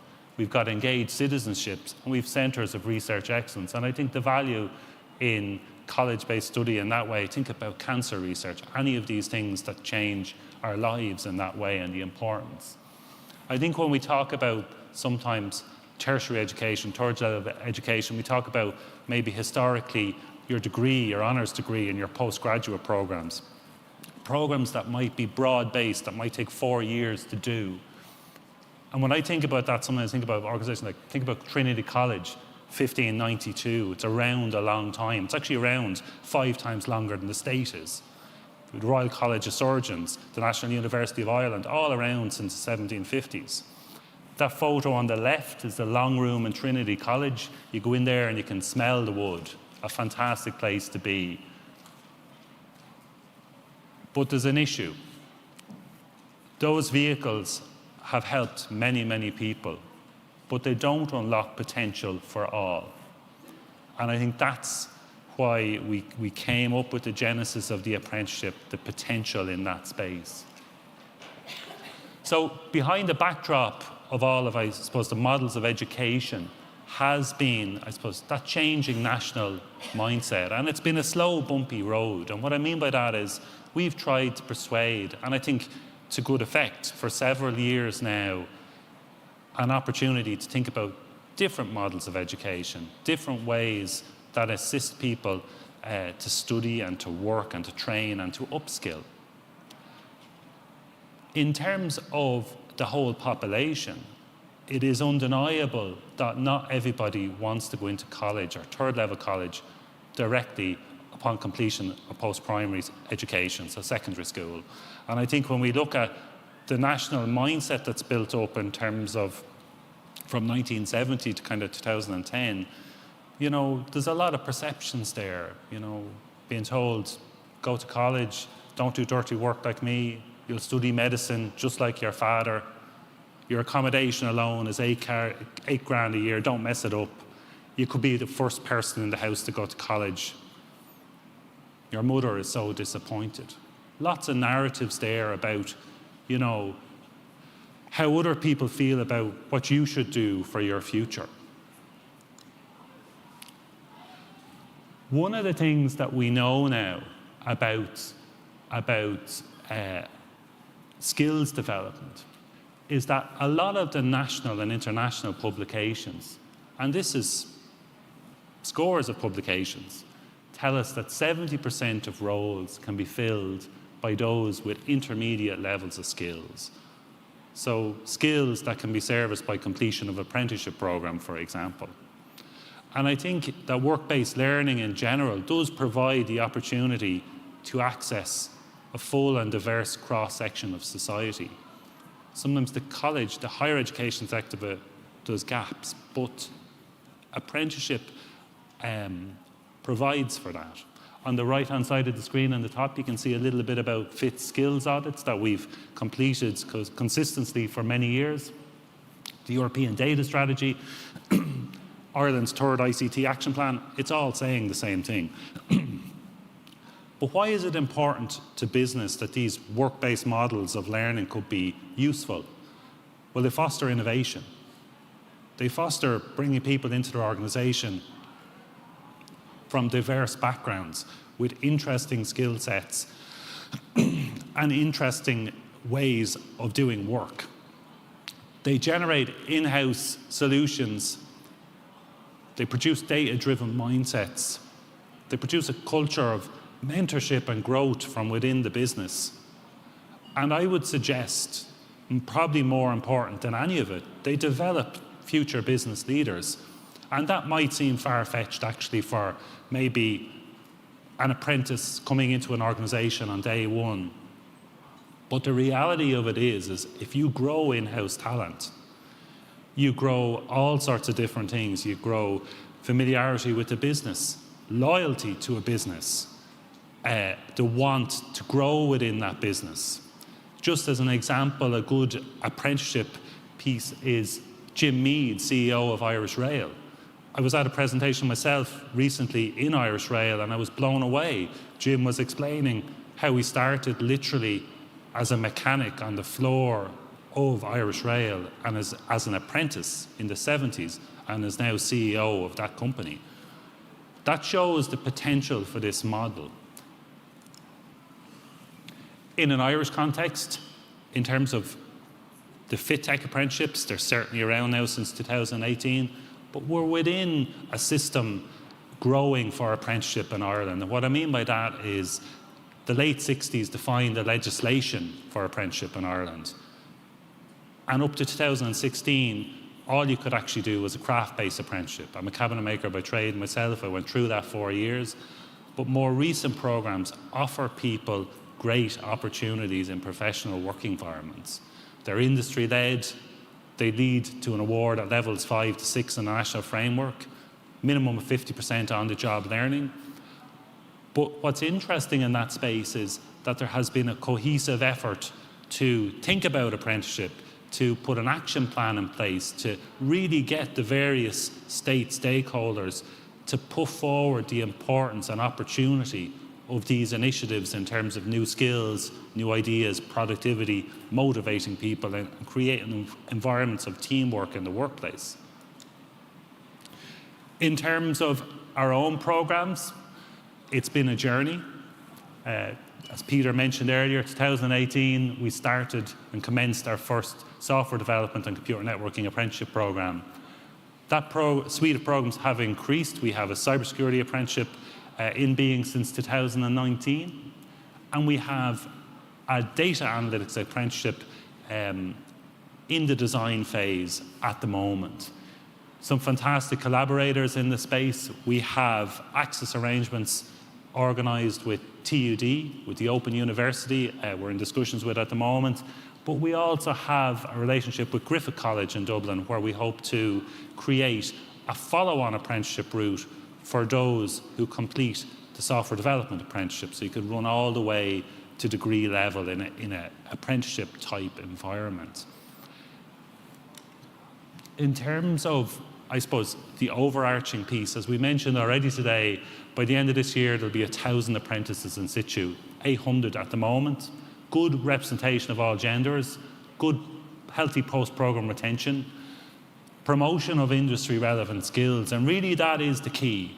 If we look at some of the learning that can be gained with an apprenticeship, very focused, very relevant in terms of being able to go to a contemporary employer and be useful. We have a solid national reach of the programs. There is, I suppose, sometimes an ease to say, let's grow it in Dublin and Cork and Galway and the big regions. We have developed and delivered these programs at this point across the state. We have programs in Sligo, Dundalk, Cork, Athlone, all over the country. And we're really, really proud of that fact, I must say. Participation from 9 ETBs, so those who host the off-the-job, the college-based delivery for us. We have an elevation of the programme now amongst employers. I think events like this show us we're starting to get that momentum and push things forward. It's really important in terms of the tech apprenticeships that they're pegged at level 6 on the National Framework of Qualifications. The reason for that is it allows for intake who would not historically have had the opportunity for higher education.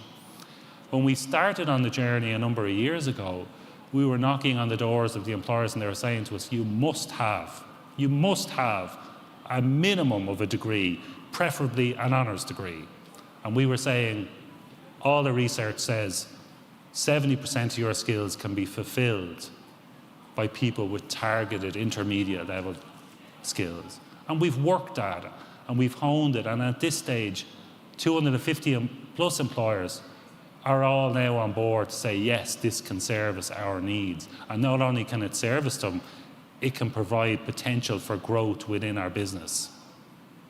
I think one of the successes of the apprenticeship programme to date has been examples of large-scale employer onboarding. I know we have Fidelity and Salesforce, SAP and Accenture here today. They have all been entities willing to take a little bit of a plunge to increase scale and to really make the very best of this initiative. And we are very hopeful that into the future we can continue to grow within the public and civil services and that we can really continue to push this thing out. And it's important because we have an obligation in that space. Our organisation took up the mantle of pushing this out. We want to see it thrive, not just for 2024, but for 2034. So we're still laying groundwork now for the future. And I suppose in terms of my closing comments today, what I would say to everyone in the room, if you're an employer, is to get involved. If you're an apprentice or a candidate, keep pushing your goals in terms of your educational goals. Hopefully, if we can keep the momentum, we can continue to grow. And this 800, 1,000 apprentices can drive into 5,000 apprentices. As we move on, we were told, I suppose, it would take 10,000 apprentices to change an industry. The reality is we have to start somewhere, and we have started somewhere. We're 5 years on the go now. We've lots of graduates, people who have made an impact in their workplace, made an impact to better their own lives. So in closing, take up the opportunity, take the plunge, and come with us on the journey. Thank you very much.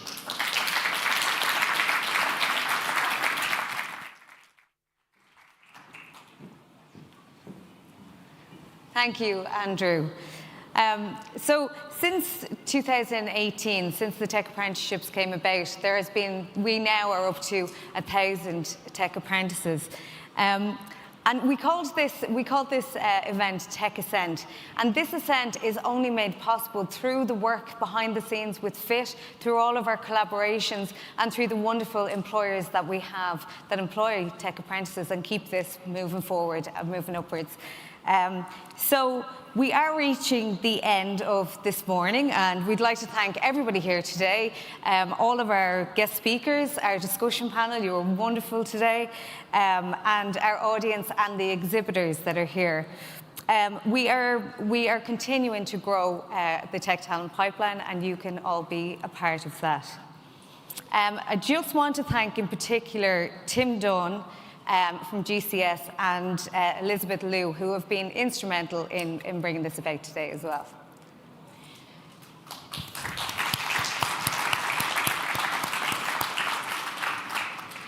At the end of any kind of, I suppose, lesson or information sharing, you kind of walk away and you go, well, what can I do now? Or you might be sitting here feeling very inspired to do something. So if I can inspire you even further to take up the opportunity to hire a tech apprentice, the two QR codes behind me. So the first one, hire a tech apprentice. That's for our employers. you scan the QR code or you speak to one of our team members at the fit table just outside the door, and they'll be able to support you immediately. By scanning this QR code takes you directly to our email, and we'll be able to support you in really doing the onboarding of becoming a tech apprentice employer. If you're sitting here and you were on the fence perhaps, and you came along today and you said, you know what, I'll give it a listen, I'll find out what it's about. If you've heard everything that's been said today, the information that the panel has so willingly shared with you, and you're at the stage where you're like, I'm definitely going to do that, then you need to go ahead and scan the Become a Tech Apprentice QR code behind me. It'll take you to our application page, which will come directly through to our recruitment department, and we'll be able to work with you in order to assist you in becoming and starting your journey as a tech apprentice. I really want to thank everybody so much today for listening and for coming along. It's really been such a pleasure to have you with us. Thank you very much, everybody. And here's a round of applause to you. Please go ahead and enjoy the exhibitors until 1 o'clock, and safe travels home. Thank you, everybody. Thank you. I wasn't going to say.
Oh, that's a lot.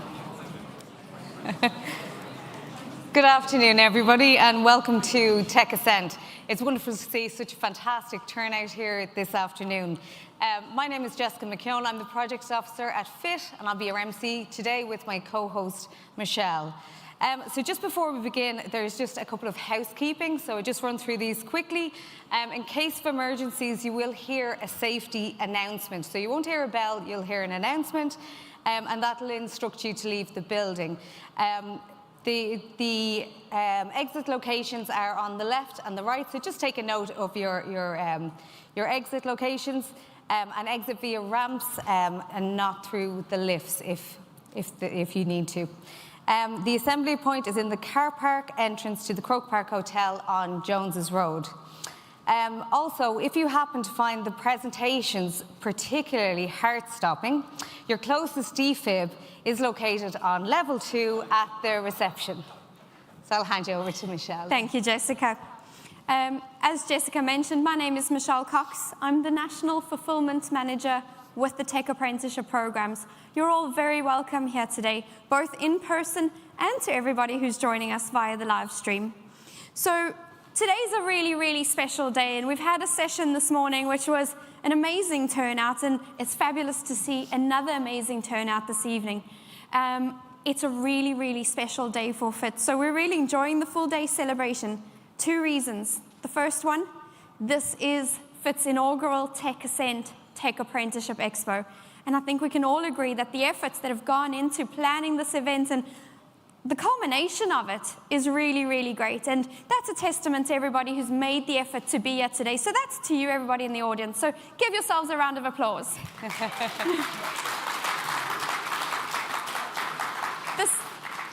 The second, and I think for Peter, this is really a special one, that FIT is 25 years old. So it's our 25th anniversary this year as a not-for-profit that's supporting tech talent and really helping people to forge inroads into careers in tech. So I think on that note, we could potentially give Peter a wonderful round of applause on achieving that.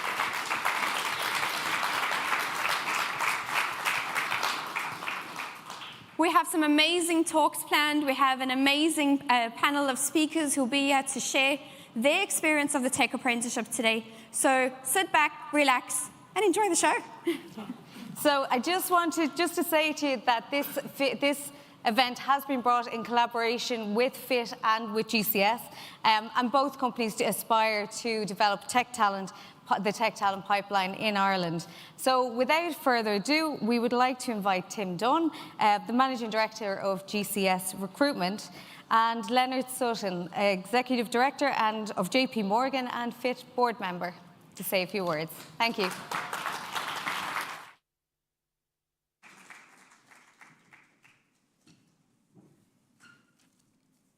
Good afternoon, everybody. You're all very welcome to this Tech Ascent event, the Tech Apprenticeship Expo. On behalf of the board of FIT, I would like to thank our co-sponsors GCS, who have worked tirelessly with us to arrange this amazing event in such a fantastic venue as Croke Park.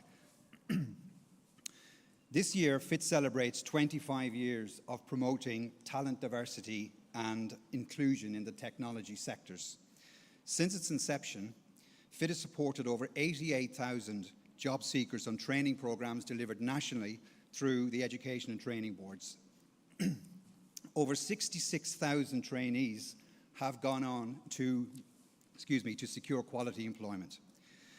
FIT is the national coordinating provider for 3 tech apprenticeship programs in software development, network engineering, and cybersecurity. The programs have grown significantly, from 15 apprentices on the first program in 2018 to over 1,000 tech apprentices across the 3 programs today.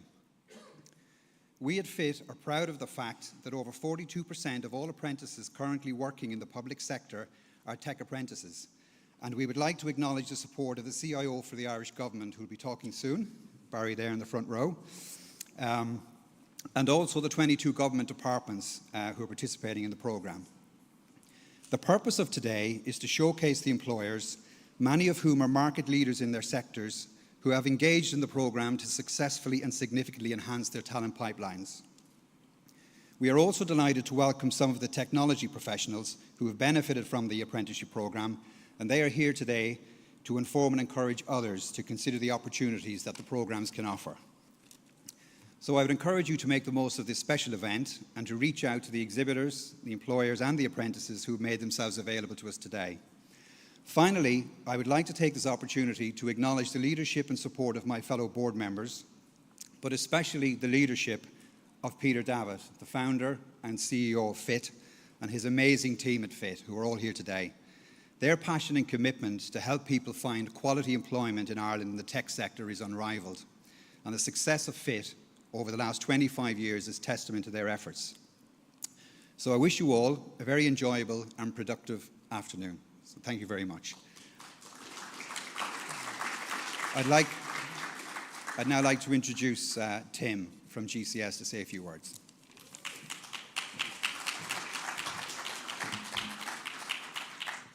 Hello everyone. I'm super excited to have you here at Tech Ascent 2024. This is a big deal for the Irish tech scene. We're right here in the heart of the Croke Park, so I hope everyone has a good day. I'm a proud Cork man myself, so please no Croke Park jokes, please. Thank you. My name is Tim Dunne. I'm the Managing Director of GCS Technology, right? We're a proud member of the FIT board, right?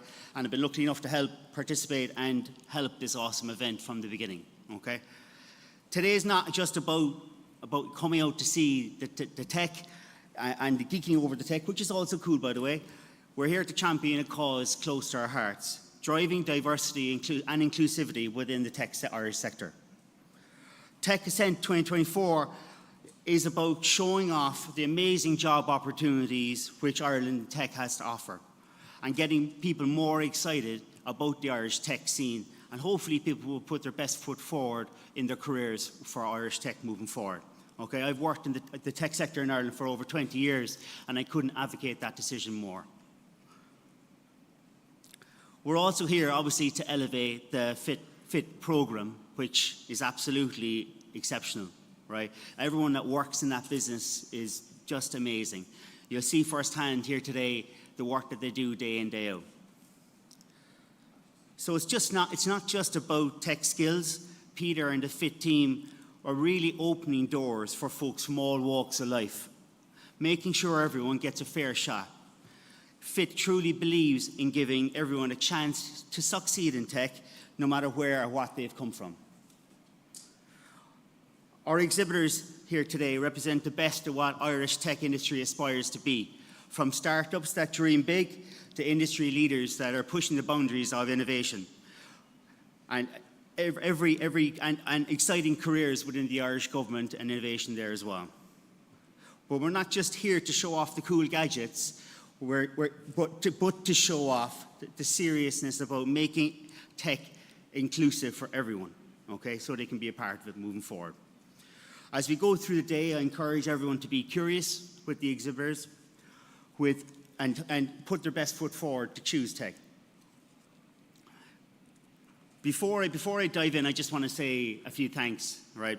Obviously, I've been working on the FIT board for over 2 years, and when I reached out to Peter about discussing what we could do more for FIT, we had a discussion on arranging an event, and you know, like from being on the board, you only see a level of mechanics of within the FIT business. And obviously over the last 9 months, you really do see the amazing people that work for FIT, right? The work that they do day in, day out is commendable and is something to be very proud of. Obviously you have Jessica, Claire, the Michelles, everyone in the business is just exceptional, right? I think they do a fantastic job. And finally, obviously, it's the first year of Tech Ascent 2024. We're very proud of what's achieved so far, and I want everyone to have a fantastic day and enjoy themselves, and we'll see you again. Okay, thank you.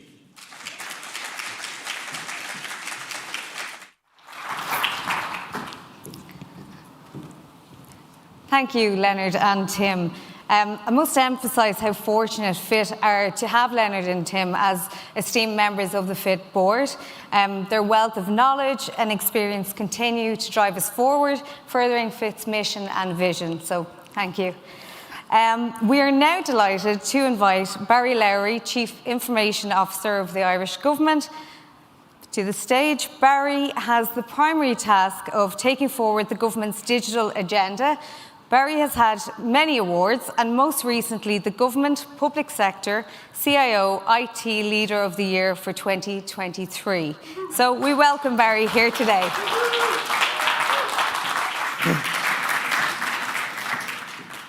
Thank you. Good afternoon, everyone, and it's brilliant to see so many people here. Can I just add my congratulations to Peter and FIT, because I had the privilege of talking to Peter when this was an idea in his head, and actually be in this room seeing what's going on today is great. I really wanted to start by telling you a story, because why should anybody get involved in an apprenticeship scheme, whether you're an employer or government or whatever? And back in the day when I was up north, I did a lot of youth work. And one of the things that struck me about talking to young people was that their whole lives seemed to be plotted out for them by the school they went to and the careers advice they got at that school. And I thought to myself, this just cannot be right. And so at the time, I was working for a very eccentric minister, some of you may have heard of, called Sammy Wilson. You occasionally see him giving off in the UK Parliament. But anyway, I said to him, I've got this idea, Minister, I'd love to run an ICT apprenticeship. And he said, whatever you need to make that happen, I'll be there for you and make it happen. So I had a very good team where I was up in the north, and they looked after all the clever bits. My job was that I told the minister that I could employ 10 apprentices, but I wanted to triple that. And my job was I was to find people in the industry and bully them into believing this was a good idea. So that was many, many years ago. The scheme's still working really well in Northern Ireland, and there's lots of big companies, Fujitsu, Kainos, Nueda, BT, who all take tech apprentices. And so when I came down to work as the government CIO in Ireland, one of the first people to contact me and ask to meet me was Peter Davitt. And Peter came in with this big cell, but he had sent me stuff to read. And I said, okay, I'm in. How are we going to do this? Which he nearly passed out peacefully in my room. And luckily, again, my role in this was to provide the passion. Mary Donohue provided all the brains, and she's up in the panel later on, and she'll talk about how she actually delivered that. So yeah, the 42% of apprentices in the government being IT is entirely down to her, and that does deserve a round of applause.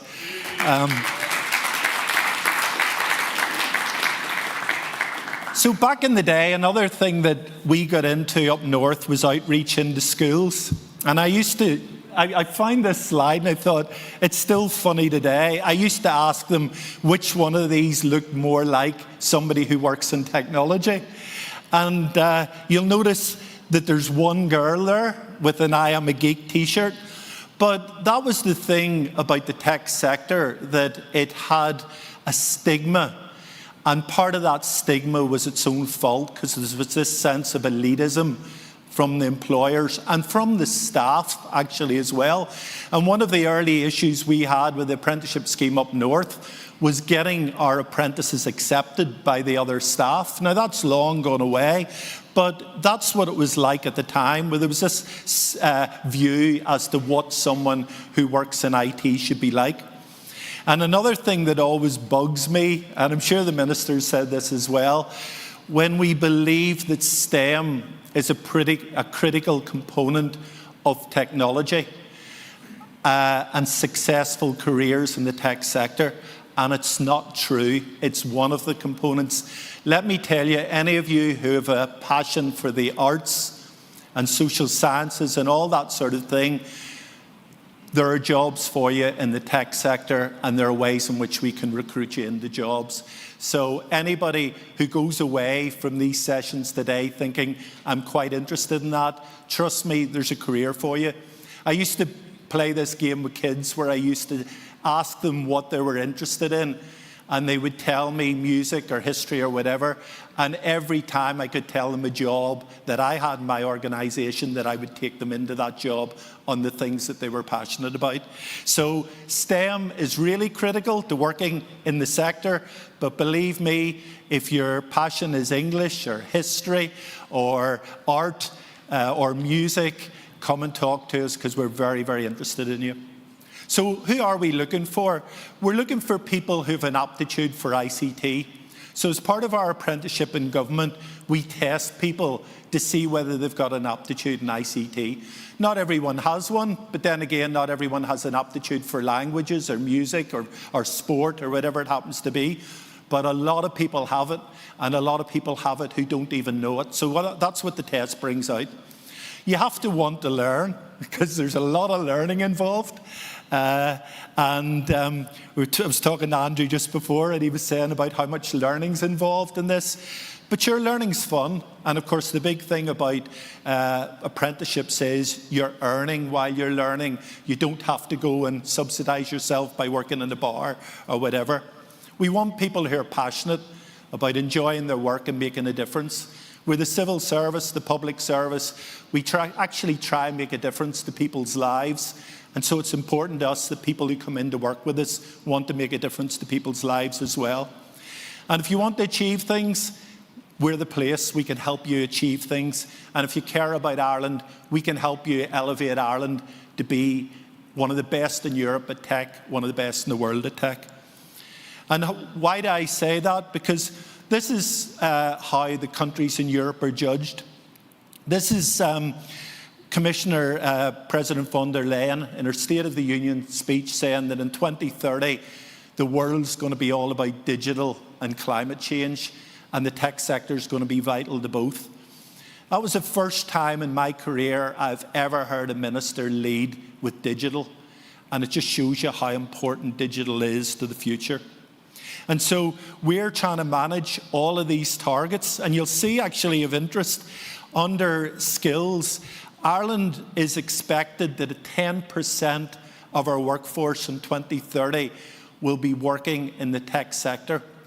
At the moment, that's about 5 to 6%.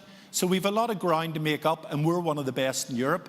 But if we're going to be in the best in Europe, why are we talking about 10%? Why are we not talking about 15%? Why are we not talking about more? And that's why we need as many channels into tech careers as possible, and that's why this is so important to us. If you look at the digitalisation of public services, 100% online, we've said 80% will be consumed online. 100% of people having access to medical records. At the moment it's 0, so a lot of work to be done. And 80% using the digital identity. There is an awful lot of exciting things happening right the way across public service. We can make them even better, but we need talented people. This is something that we talk about our strategic transformation programme, and we're using an idea called life events to change the whole culture of the civil service.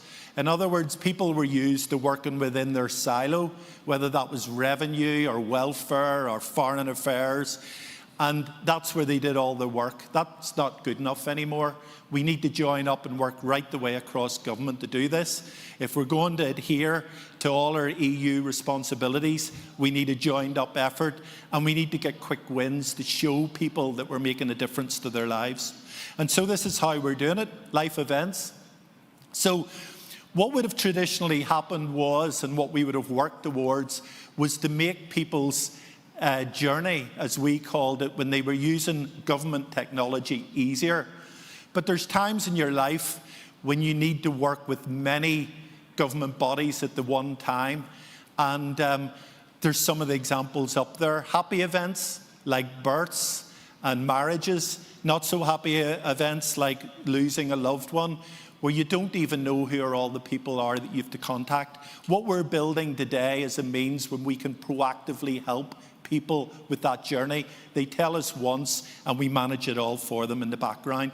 And there's an example of us using design principles in government, and you can see the wide diversity of people there, from the Department of Health and the HSE, an obstetrician, somebody from OGCIO, my place, and even a new parent, talking about how we can make their lives better, speaking directly to the people who need our services and using technology to give them what they need in a much more efficient way. This is something that we have launched with a pilot group just before Christmas. So you think of how much you use your phone for everything, whether it's your concert tickets, whether it's to travel, whether it's for banking, it's just second nature.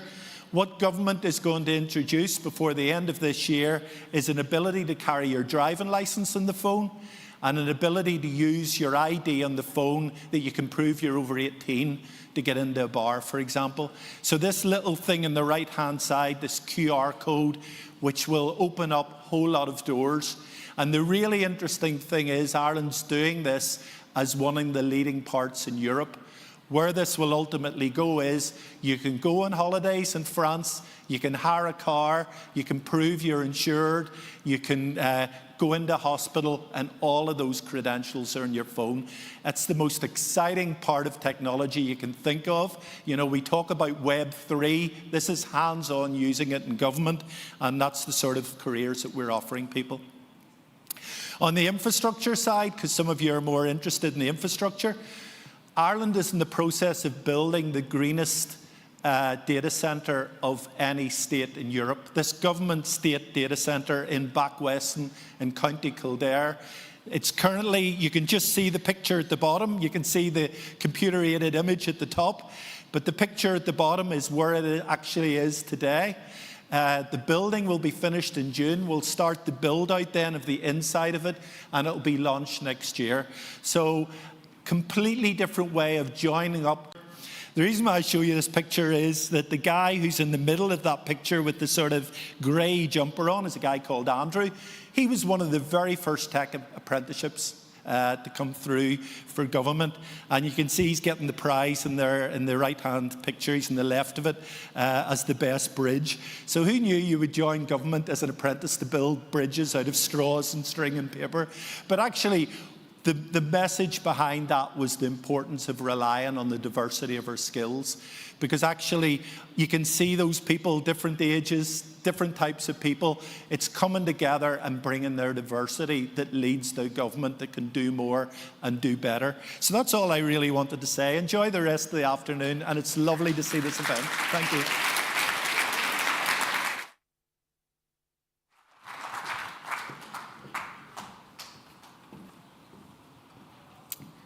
Thank you, Barry, for being here with us today and for highlighting the importance of building a digital government and building a digital skills workforce and promoting tech apprenticeships in Ireland. And now I'm delighted to hand you over to my colleague, Michelle Cox. Michelle is the Tech Apprenticeship National Fulfilment Manager at FIT, and she will be hosting our discussion panel today. So enjoy.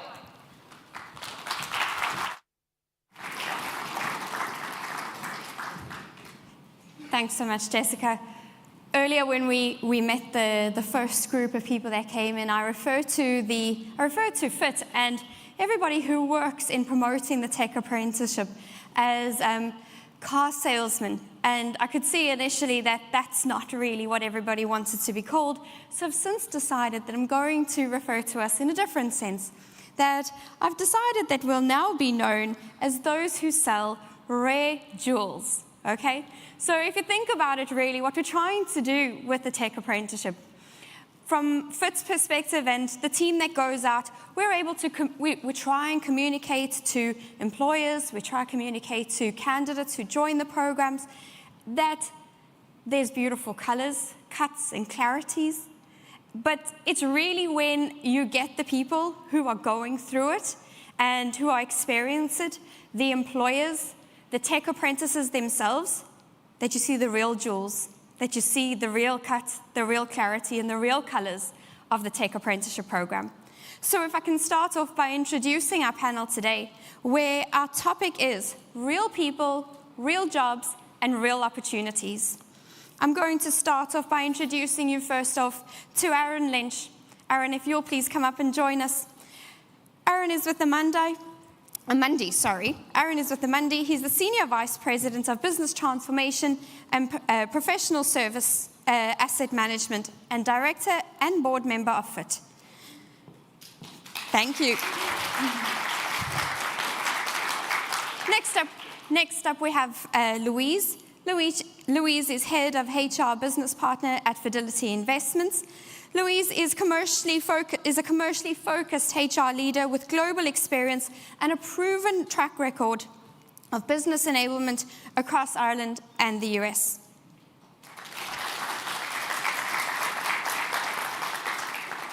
Mary O'Donohue. Mary is the Director at the Office of the Government CIO, OGCIO, at the Department of Public Expenditure, NDP, Delivery and Reform. Mary's responsibility is supporting the government CIO with digital transformation agenda.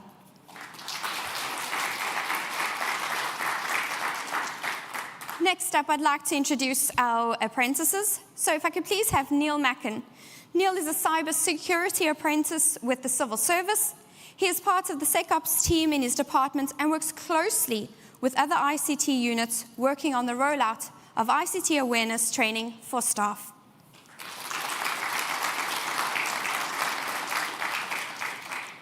Kerri Rusk. Kerri is a product analyst in Salesforce and is part of the FIT Software Development Apprenticeship.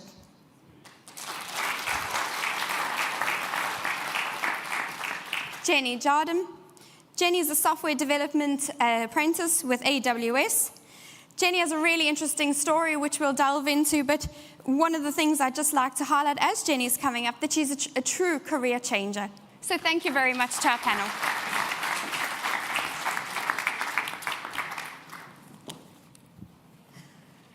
So before we dive in, one of the things I do want to say to everybody in the audience and the panel is please do feel relaxed. We're here to have the chats, as I'm well known for having the chats. So I wonder, Aaron, if I can start with you maybe. I was having a look there in some of the notes and the information that was shared, and one thing that stood out to me personally is the concept of Ubuntu. Now, being African, South African myself, it's a concept I'm very familiar with, and it's a concept that I've grown up with. So I'm delighted to see that it's something that you're transforming and transferring into Amundi. And I wonder if you can share a little bit of insight on that for us. I'm really worried now because you've said you're South African, because now you know a lot more about Ubuntu than I do. But I think like what it's the essence of Ubuntu, as you know, is about complementarity, about win-wins, about community, giving back and helping others. And we use that term quite freely, to be honest with you, in Amundi, in particular around apprenticeships. Indeed, I think for Peter, he should probably rename FIT to Ubuntu, because FIT defines Ubuntu to some degree, if you don't mind me saying. So yeah, absolutely, we see it as win-win, and I think how we define win-win in Amundi is really that it has to benefit both parties, right? So from an Amundi perspective, I think that what Barry said earlier on sums it all up. It's earn and learn at the same time, so it's extremely good. The apprentices are learning, they're earning at the same time. In fact, they're in college for 6 months at the start, and they're actually earning. I would have loved that 30 plus years ago. So you were too late bringing that in, Peter. I would have loved it. In addition to that, I think you do feel that you're giving back and you're helping others to develop and to learn as part of the start of their journey. And we've had some great stories in Amundi over a number of years. We're part of a number of partnership and apprenticeship programs that we do in financial services. We have the VIE program that the French government run that I want Barry to start looking into. I keep saying it to him. And also the most recent one, and my favourite one, which is FIT, which it's very obvious to see how passionate people are about it. So a perfect example I have is a lady who was Brazilian. She lived in Brazil. She educated herself in IT in Brazil, but it was a number of years ago. Yeah. And then she decided to go and have a family, had some children, and decided her and her husband would come to Ireland, which they've done. And then over a number of years later, she decided that she wanted to go back to work, but she really struggles. So it was really tough for her to find a job because she didn't have the same levels of skill that she needed. And she signed up with FIT, she did her software development course, and now she's in Amundi, and we're hoping in the next day or two that we're going to hear some really good news about what she's going to be doing next. But she was absolutely fantastic. She participated in Irish Funds, something similar to this that we did with the Irish Funds industry and FIT, and she stole the show. She was absolutely fantastic. So I think from an Amundi perspective, we love the apprenticeship program. We want to see more of it, and it is all about Ubuntu as far as I'm concerned. Brilliant. There's two things on that, and the first one is you've absolutely nailed the Ubuntu concept. Okay. So no concerns there.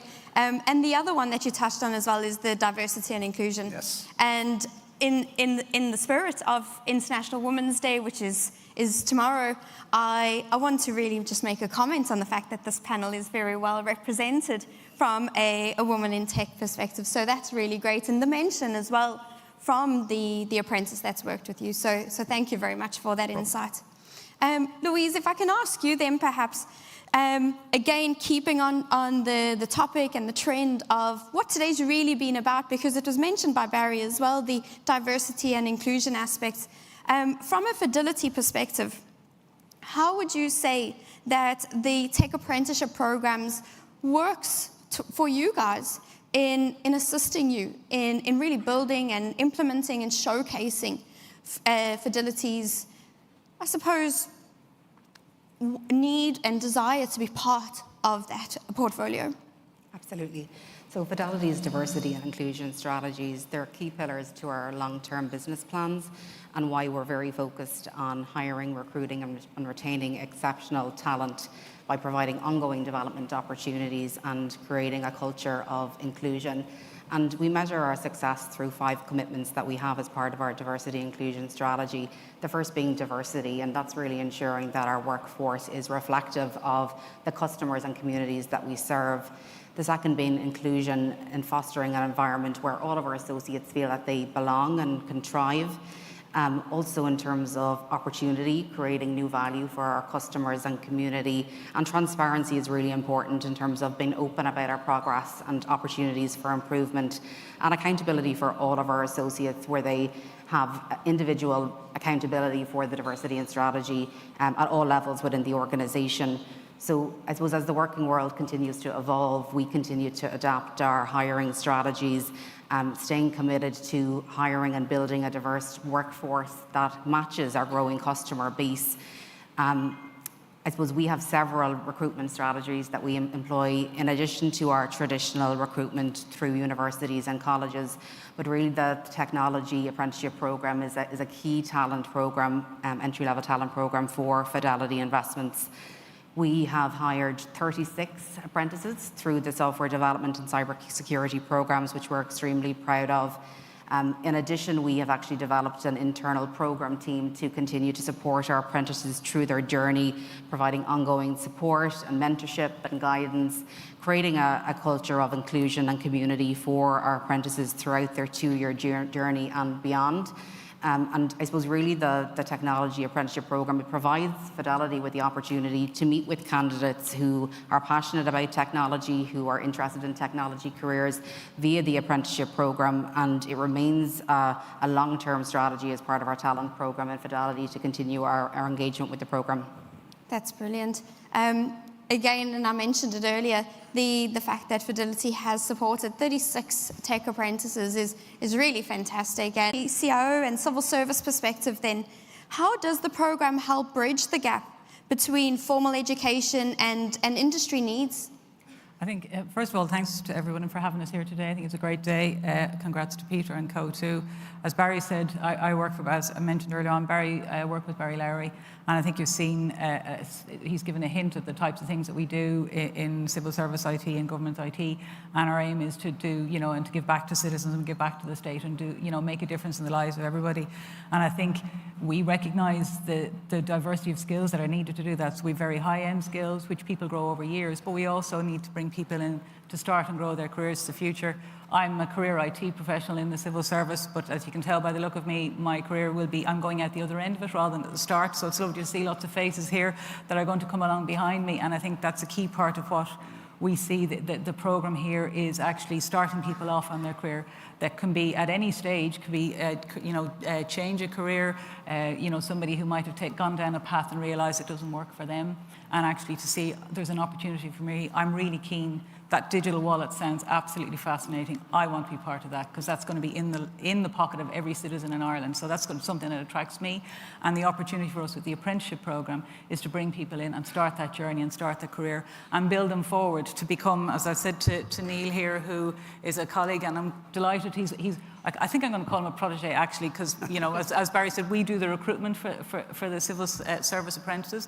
So it's fantastic to see Niall at the start of his career and looking and aiming at Barry's role and his job in his future, hopefully, and the best of luck with him in that regard.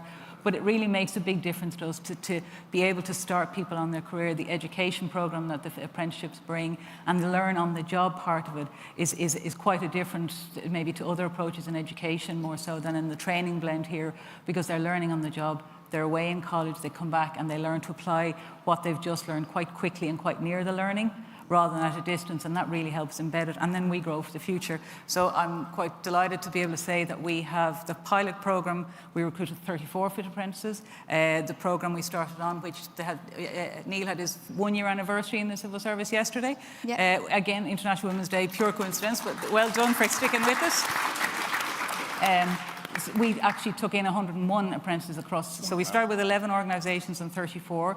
We've gone to 101 and 22 civil service organisations. And with the hope in next year, just a plug now for the civil service and anybody thinking of a job in the future, our plan will be for next year, hopefully, to double that again. And we have 42 civil service bodies. So not coming after your apprentices or anything, but just saying we are.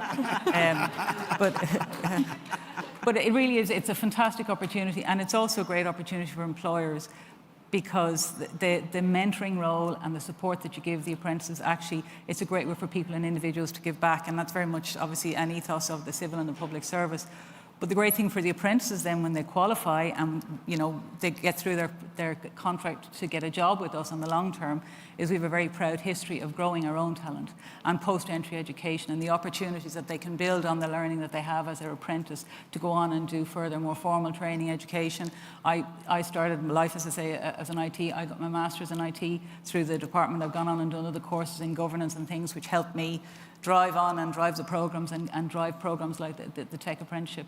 But I just think it's a fantastic opportunity for employers and for apprentices, and it really does. The education and the training blend just are a fantastic way of meeting industry needs for new recruits and new talent, because we can't get enough of it. Yeah, it's really excellent. And I do think that it's hugely commendable that, you can go out there, you can go with a message, but when it's the people who everybody's looking at, the public service, the civil service, and you're championing the Tech Apprenticeship, taking on 101 apprentices, and really the mentoring piece has been touched on now, by Aaron, it was touched on by Louise, and now yourself, Mary, you've touched on it again. I don't think we give that aspect enough. And one thing we do notice is that it's sometimes something that might actually inhibit some of the employers thinking, or potential mentors thinking, I'm not capable of that, but actually you are. And what we see is it gives people a sense of purpose and a sense of, I actually really enjoy my job because I'm now trying to teach it to somebody else. So that's another aspect which I think is, I'm really glad that it's been touched on here today. And that happened quite organically as well. So that's fabulous. Niall, you've had a little bit of limelight on you there. So that's fabulous.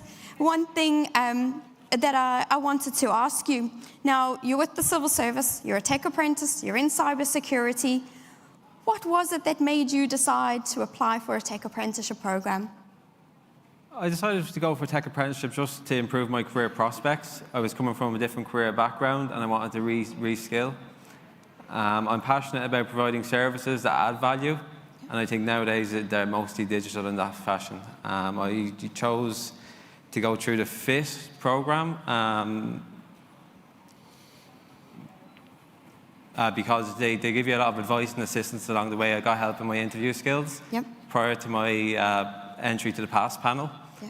And that was really inclusive, a fair project. And I think it aligns to my values that to have inclusivity included and to be fair and transparent all along the way. You can see that as well in the diversity of my class group. We come from all different backgrounds, different ages, nationalities, all sorts of differences between us all. I chose cybersecurity and the civil service, aligned with my values. I like to keep things safe and secure. I think that really does add value because digital product is nothing without its secure infrastructure. So. That's brilliant. Niall, I actually remember when we did that interview preparation before you went for the interview. And I must be honest, I was just as nervous as you were at the time. So I'm really delighted that that panned out well for you.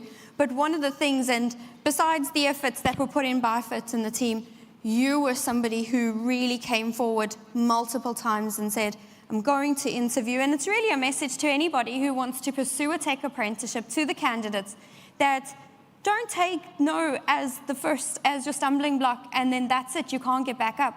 In Niall's experience, and I hope you don't mind me sharing this, Niall did have to go through 1 or 2 rounds of interview, but what he did realize and acknowledge himself is that it was that need to improve his interview skills. And he definitely stepped up to the plate because here he's standing today. So congratulations.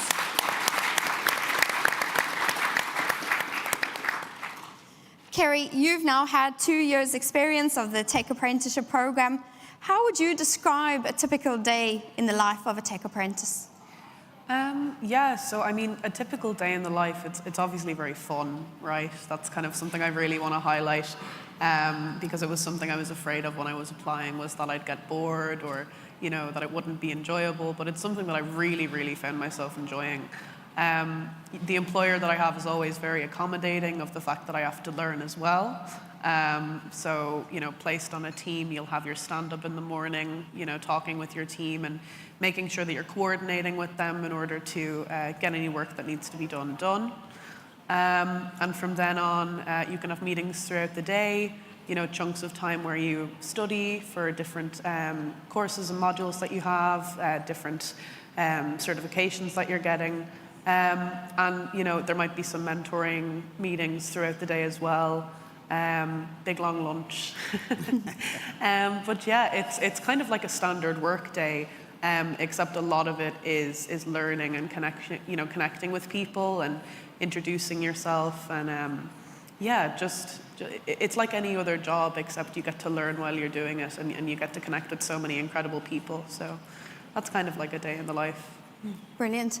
One of the things that you mentioned to us when we were doing the preparation for the panel is that you'd made the comment, and you briefly touched on it there, is that it was the access to the industry certification that you have found particularly useful in your training, which you've then been able to transfer those skills into the workplace. One thing you did forget to mention, though, was the really good coffee in your workplace, because I have been there and I've had the coffee and it's really good. So you can talk about that.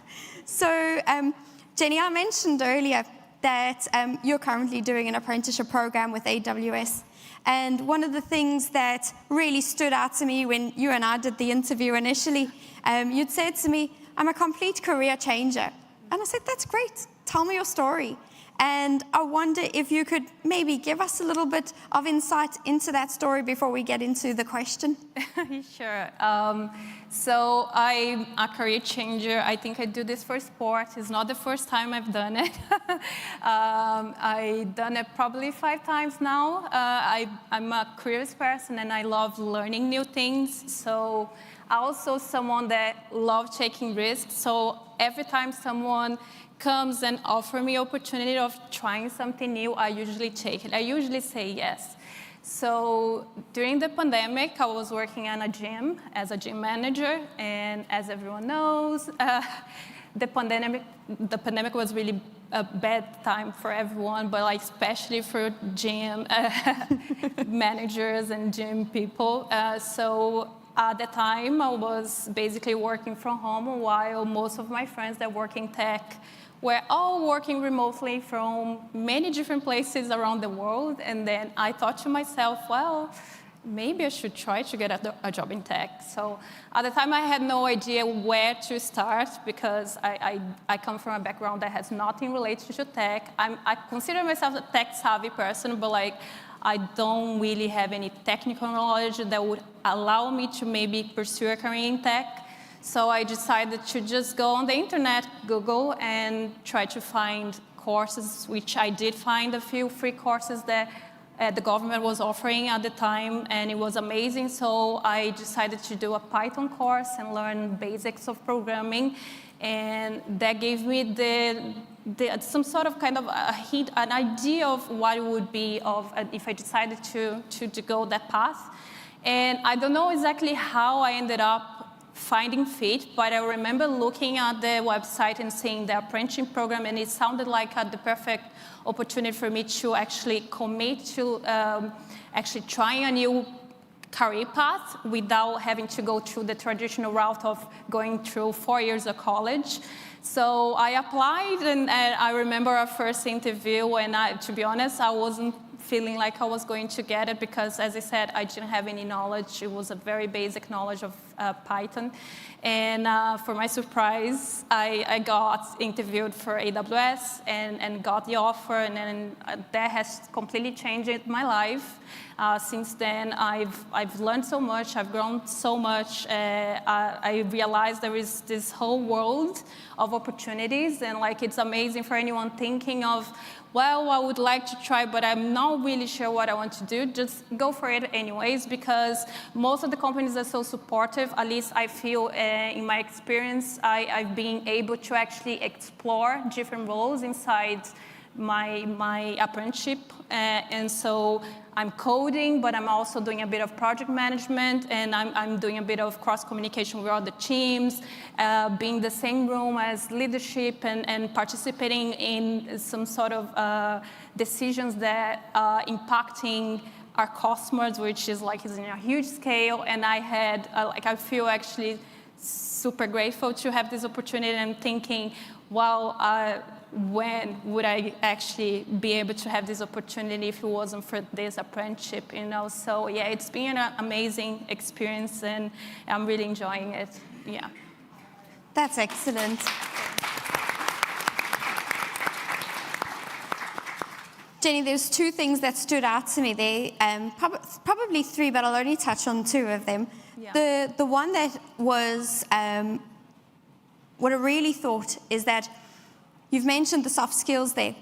And I think that's important to know, that as an apprentice, a software development apprentice, you're not just sitting in the back room coding away, that's not all it is.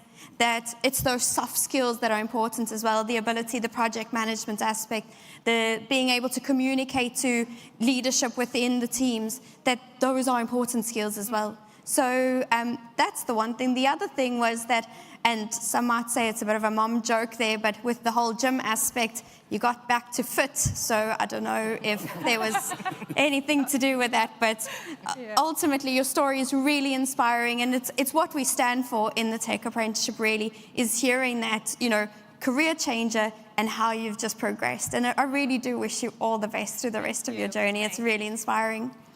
I wonder now if I can go through just a couple of sort of quick fire questions. Okay, so the audience has been given the opportunity. On the screen there is a Mentimeter. So if you are to scan in the QR code, we have received in a few questions that have come in from the audience. So if you just give me a second, they will have a look at a couple of those.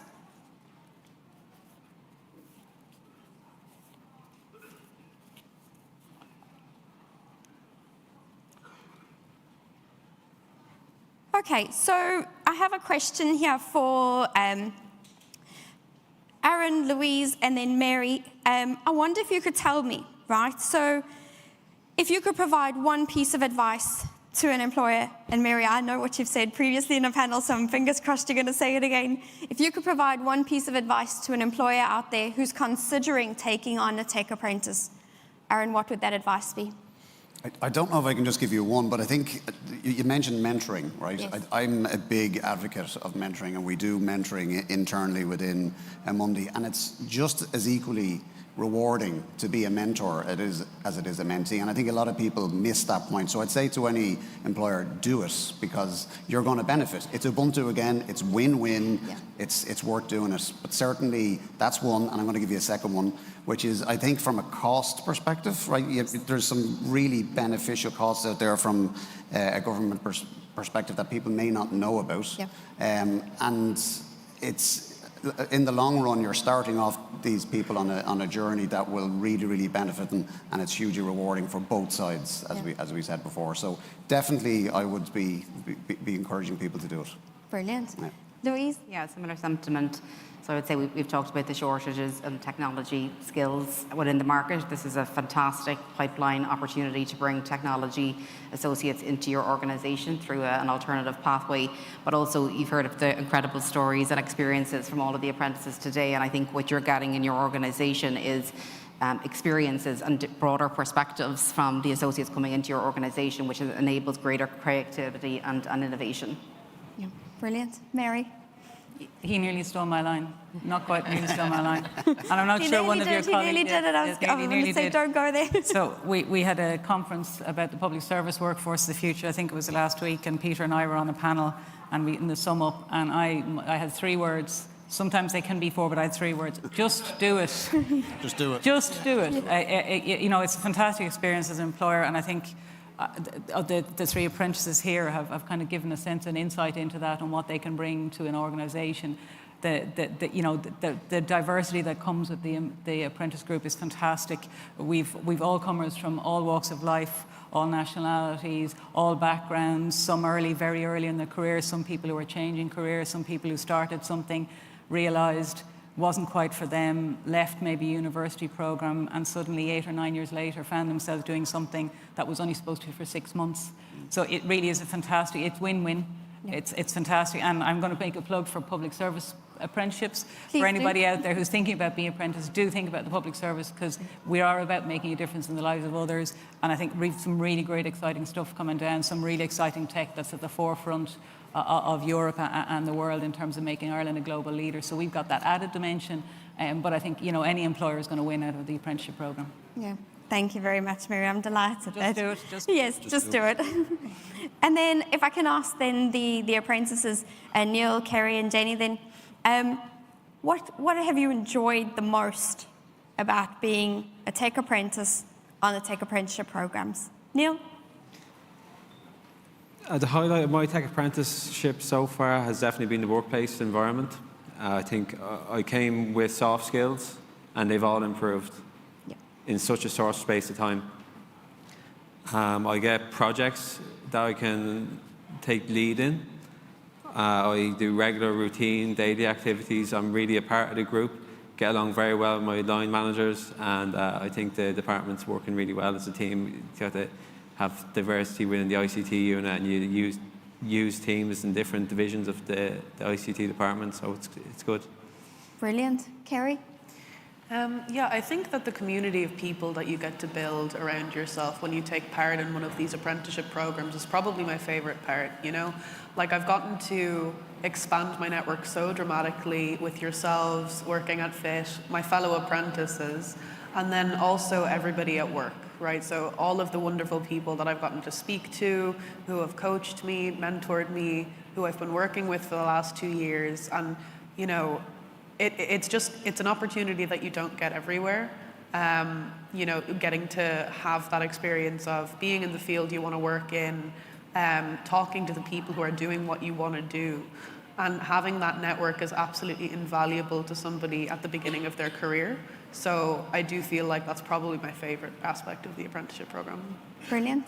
And Jenny, what's your favourite aspect of the tech apprenticeship? Yeah, I would say probably the culture of collaboration and knowledge sharing. I think it's really big. Just learn something from it. So I think this is the main thing. I like it. Yeah. That's brilliant.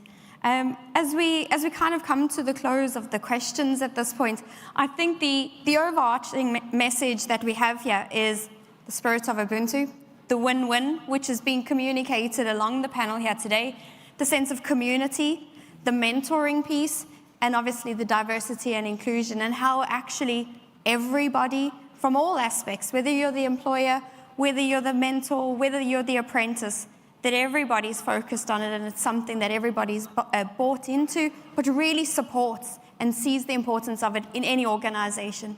So I think the biggest aspect and what I hope the biggest takeaway here is that these are the real jewels of the Tech Apprenticeship Program. So thank you very much, everybody.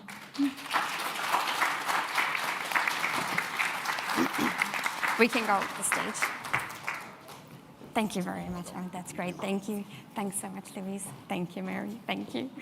Well done, Neil. Thank you. Thank you, Kerri. Good job. Thank you, Jenny. Great job. Thank you very much. So thank you to all our panel guests. I think everyone can agree they were wonderful, inspiring stories with huge insights. And if you are interested in technology, like Mary said, just do it. So next up, we have Adebola Olomo, the CEO of Deefrent Media Agency. Is Adebola? She's there. So Adebola's role as the Communications Director for Women in AI Ireland is a reflection of her commitment to promoting diversity and inclusion in the tech world. We welcome Adebola here today to speak about AI for everyone and how artificial intelligence can enhance your journey in technology. Welcome, Adebola.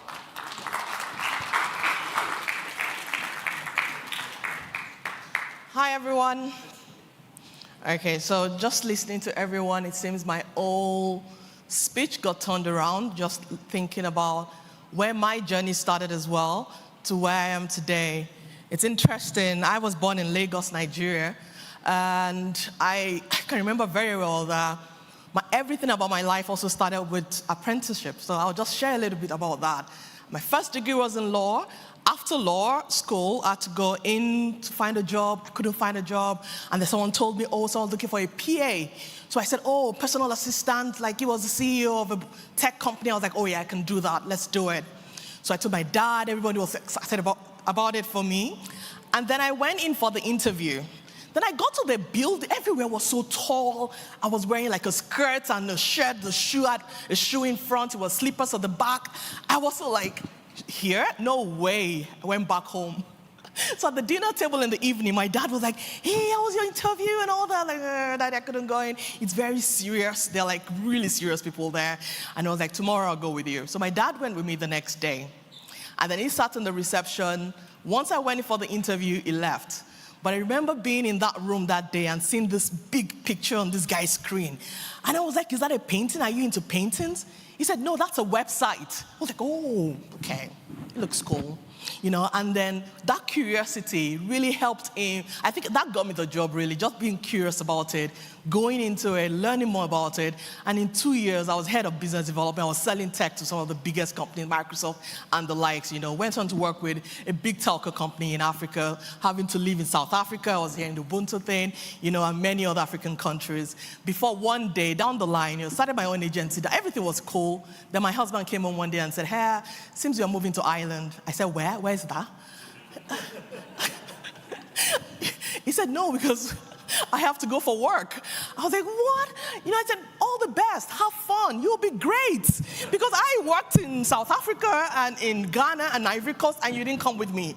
He's like, yeah, well, now we have a daughter. I was like, oh, why? You know, but yeah, so he was asked by CT to come here to work at Head Innovation. And so him coming down here, I was like, you know what, with my CV, it will be fine, let's go. And then we got here. My first year, no job. What's going on? And everywhere, the response was almost the same. Oh, great experience, but no local experience. No local experience. And now I think about it, I'm saying, that's another good thing for AI down the line. Maybe when people like me come into this country and they will look different, and then our CV is not the same as everyone else, maybe with AI, they get to understand that, you know, we're cool as well. You know, but then it wasn't cool. Second year, then I told myself, where is local experience? Where does it live? How did they find it? And a good decision was me saying, I was going to do my master's in marketing. Since all that marketing is all I'd been doing since law, I'll do my master's in marketing at NCI. Great decision. Made local friends. My lecturer, everybody was my friend. And then I got in there, first referral, first job, right after COVID, right after my everything. So that kind of brings me to the fact that coming in, whenever you're not sure about something, just be curious about it. Put your foot in there. Don't stop, like someone said. Just continue to find your feet, because when you do find it, you'll be so excited that you actually did make the move. Every journey starts with a simple step. But when you start to talk about AI, you start to think about, how do I get to that point? For me, AI came into my old space in the same way as HubSpot. HubSpot was where I got a job. And then when I was in HubSpot, I got an opportunity to sit with the CTO, who is also the co-founder, to talk about how technology leaders were now coming into conversations that had to do with CRM spend. So in talking about that, he said, Adebola, have you noticed anything about YouTube Shorts? I said, yeah, YouTube Shorts, no, I don't go there anymore, because if I go there, I come out crying. It was like, why?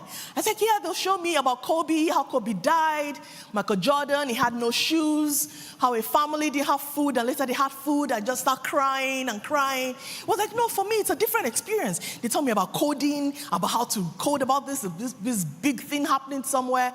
And then he said, imagine that is the power of algorithm. In a few years, we're going to be talking about the power of AI. Because algorithm, imagine we're all in here and data is all in here. Now, AI is into powers and powers and powers of data. So you can almost imagine how much we're going to be getting out of life just with AI. I left that meeting that day. I went to Google, AI in marketing. And then I realized the only course in that was in University of Virginia. I signed up for it. It was through Coursera. And I took that course. It was the hardest exam I've ever done. But once I took that course, I knew the journey I wanted to get on.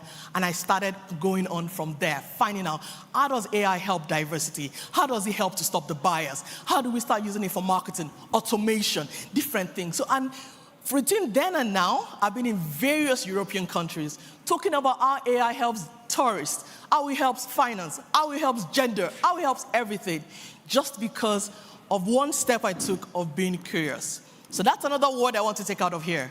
Don't just sit and fold your hands and go like, AI is, everyone is talking about AI. Be curious about it. If you've not got ChatGPT on your phone, I challenge you, download it and ask it for dinner tonight. It might just be the first time you have great dinner. Like, seriously. Like, imagine for women, for example, that have to be multitasking. You know, you have the kids here, you have to do this, and you have to be great at your job because your boss is male and he doesn't understand the life of a woman. And then you just use ChatGPT and it's like, gosh, you're flying. Like, yeah, that's me. That's ChatGPT. Use it for your email, use it for your proposals and all of that. That's you being smart with work. Someone comes to me and says, hey, Adebola, and everybody's talking about AI taking our jobs. It's coming. Like, I'm not going to lie. It's coming, but it's coming for the jobs first, for those that do not use AI. And that's the truth. So if you know how to use AI, I think you're fine. You'll be fine for a while at least. In the car on the way home 2 days ago, my daughter, my husband, we're talking about, I was telling him that the kind of jobs that people need to now have for the future, that AI would not take are the ones that have human interaction in them. So he said, like, with jobs. I said, like a therapist. I want to talk to a therapist and tell you my problems. He said, you find out that you find a robot that would even keep your secrets and you'll be fine and it has emotional intelligence. I was like, okay, how about surgeon? I want a surgeon that will perform my surgery and I feel like a human being is doing it. He said, well, if they tell you a bot can do 100% accuracy, would you still take 95, 98% of human? I said, yes, I'll take human. Because what if the bot reboots at the end and cuts off my head? I don't want that one, But the truth about this is that AI is going to get that. Like, AI is taking over a lot of things that we do. And all I want to challenge you with, and I can just show you different examples today of where AI is taking things on. From Netflix, I'm sure you can see the recommendations. There was even a movie on Netflix that I love that once you started to watch it, you get to a point and it tells you, do you want to go this way or that way? Brand the watch. I don't know how many of you saw that movie. If you thought the end was going to be this way, you took you another direction in the whole movie and you never saw the other end of it. That's just one thing. But it's going to go on and on and on. And so it's so much that is going to be changing in our world. And at the same time, with a lot of this responsibility, with this opportunity comes responsibility.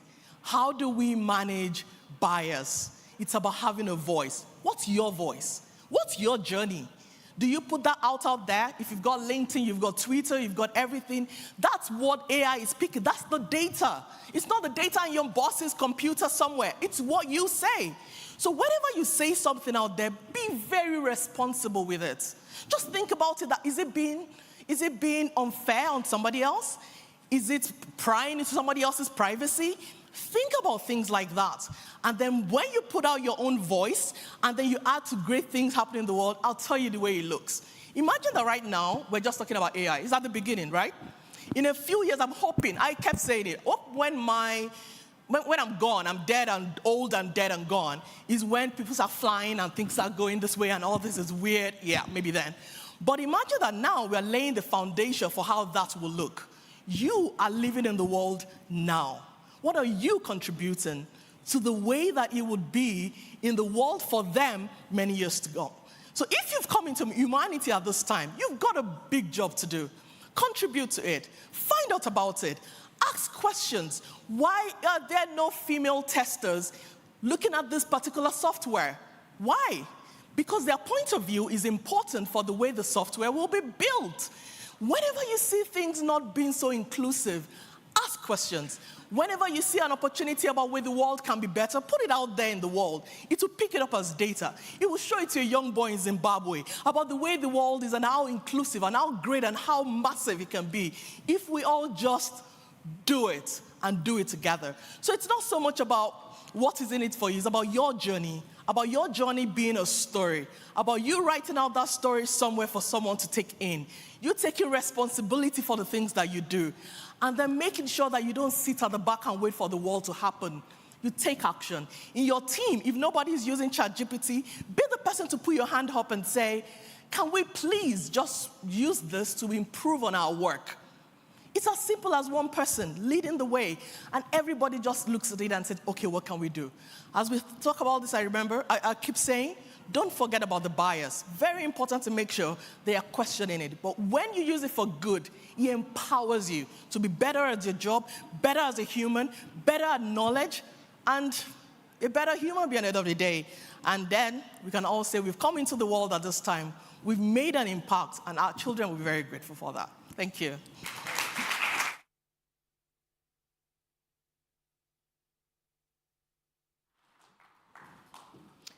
Thank you, Adebola, for your insights on AI and for sharing your story. And I suppose highlighting the fact that your tech story or your tech journey starts with curiosity. So we are now delighted to welcome Andrew Finn, Director of Academic Affairs and Programme Development with FIT. Andrew has had significant experience in the further and higher education sectors and has been part of the leadership team that has steadily grown the tech apprenticeship model in recent years. Andrew will give us some insights into driving business innovation with apprenticeships. Welcome. Thank you. FIT board members, employers, apprentices and guests. Firstly, I hope you've enjoyed the presentations that you've heard already today, the panel discussion, and that's got the juices flowing. My name is Andrew Finn, as I mentioned, Director of Academic Affairs and Programme Development for FIT. I'm 6 years now, nearly 6 years in my role with, I suppose, a remit to deliver these apprenticeship programmes into the ICT sector, and I think I've been busy in that time thinking about governance, thinking about quality, thinking about scale. But my job today is to condense that 6 years into a short slide deck, which you'll hopefully find interesting. I'm going to touch on a few different topics, a little bit about context, a bit of background around the apprenticeship programmes, a little bit of history, and to finish off with a little bit about the future, which is really why we're all here today, isn't it? So with that in mind, I'm going to start.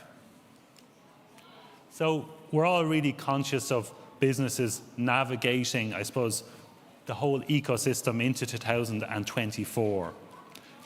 And the reality is there's no shortage of challenges out there. And I think certainly one of the biggest challenges is really this whole post-coronavirus environment that we're all part of now. Remote working, hybrid working, people's changing attitudes to work, and somewhat softening of demand for products and services that became so integral through the whole COVID period. I had a personal experience myself recently with my father, who's nearly 70 years of age and who left school at 12 years of age and went and drove machinery. And he told me recently, and it took me aback a bit, about the complexity and the fine points of his internet banking. And for me, that signifies huge change in terms of COVID having been a driver for change that maybe all of us maybe won't see again in our lifetime. Very, very significant. We've got other issues, internet connectivity across the state. There's still areas that could be improved. Data integrity, lots of hardware and software issues. A myriad of cybersecurity risks, both for business and personally. I think one of the really sad things about our society more recently is that we hear cyber warfare, this concept now, which kind of scares us all. We've got privacy and compliance issues, matters around cloud optimization, and I suppose the big ticket item for today, kind of artificial intelligence, that kind of impact on digital ecosystems. Myself, when I pare it all back, I think it's really interesting how much the public has embraced products like ChatGPT, but I think it'll be in the next year or two where businesses really start getting into using AI with regard to unstructured data, gleaning those insights that'll give them the edge on their competitors. So on the right-hand side of my slide there, you've probably seen a strange collage of pictures and statements. I had a trip in 2020 in Koh Samui in Thailand to attend the wedding of one of my very good friends. When I really should have been switched off with the leisure things, what really struck me there was the telecommunications infrastructure on every corner is just like that picture behind us. And what that picture actually tells us is that, in terms of the business side of things, is that success is not a given. Perfection is not a given, that we have to keep working, we have to keep trying for all of these things every day, otherwise that lamppost could be on our corner. Very interesting character called Stuart Brand, who I have an interest in, an American writer, says once a new technology rolls over of you, if you're not part of the steamroller, you're part of the road. And I think for tech companies in particular, that's very pertinent in terms of really being aware of the challenges, but trying to get advantage where you can. I think certainly too, in terms of the context of the tech apprenticeships, we live in a country that's fantastic for business to thrive. One of my great interests is history, and certainly I know a little bit about, how the state came about and all those different things. Really good driver, 1958, Ireland's first programme for economic expansion, T.K. Whitaker, a real hero of mine. A thought process, 58-page document that put us on a trajectory that we looked out the way rather than looking in the way, where actually we decided to take our future in our own hands and really go for it. Following that, we had the Shannon Free Zone, we had duty free, we had the development of IDI Ireland, fantastic organisation, and then in the 70s, opening into Europe, how great that has been in terms of European citizenship. And now we also have this whole sustainability piece coming into our personal lives, coming into business in terms of where advantage can be found, where profit can be made. It's really, really good. When we look at the tech sector in Ireland and we look at the business environment, at the moment we look at the ICT area, gaming, global pharmaceuticals, diagnostics, medical devices, financial services. Ireland holds between 55 and 85% of all those global players operating in Ireland. And I think that's a very, very great result. But we've built a few companies of our own in the meantime. We have CRH, the largest construction materials business in the world. We've got Ryanair, global aviation giant. We've got Kerri Group, fantastic organisation. What's the most popular butter in Germany? Kerrygold, as we all know, a real fantastic story.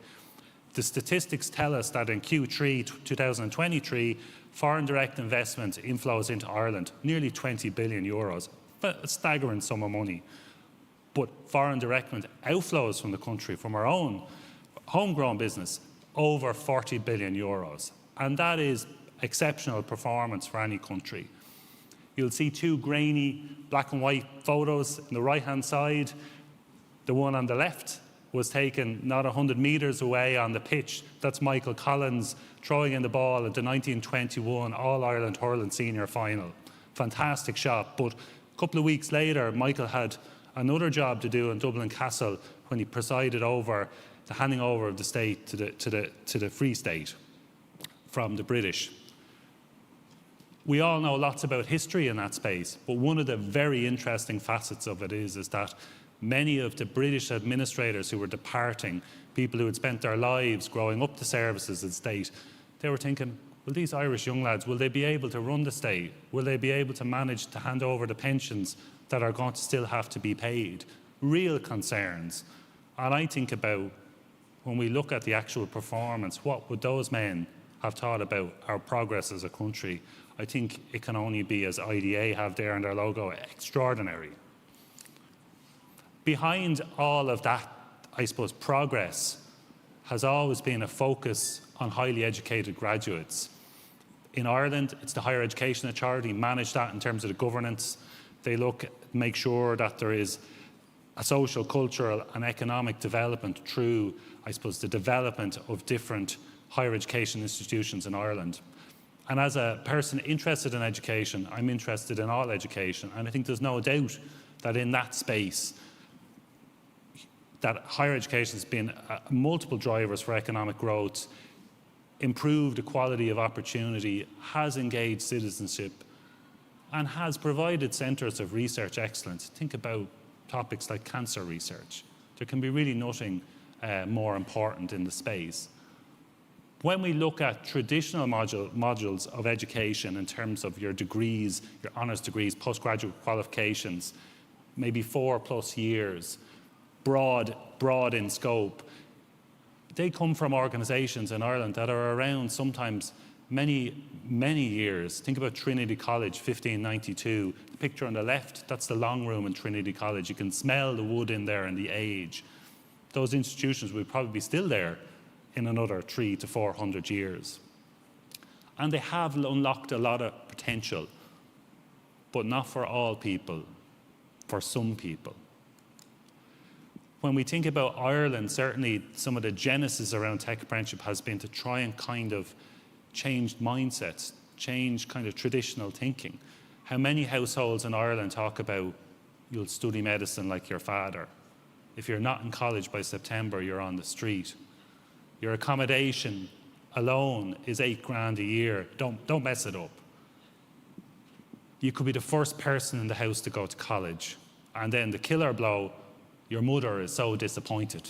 I don't know if any of you have heard that around, but it happens.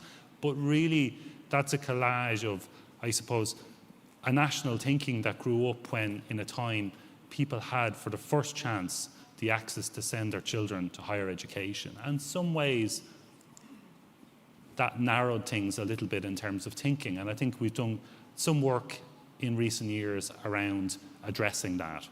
So when we look at national and international publications around skills needs and ICT skills deficits, they all tell us a very clear message that 70% of roles can be filled with those with intermediate skills.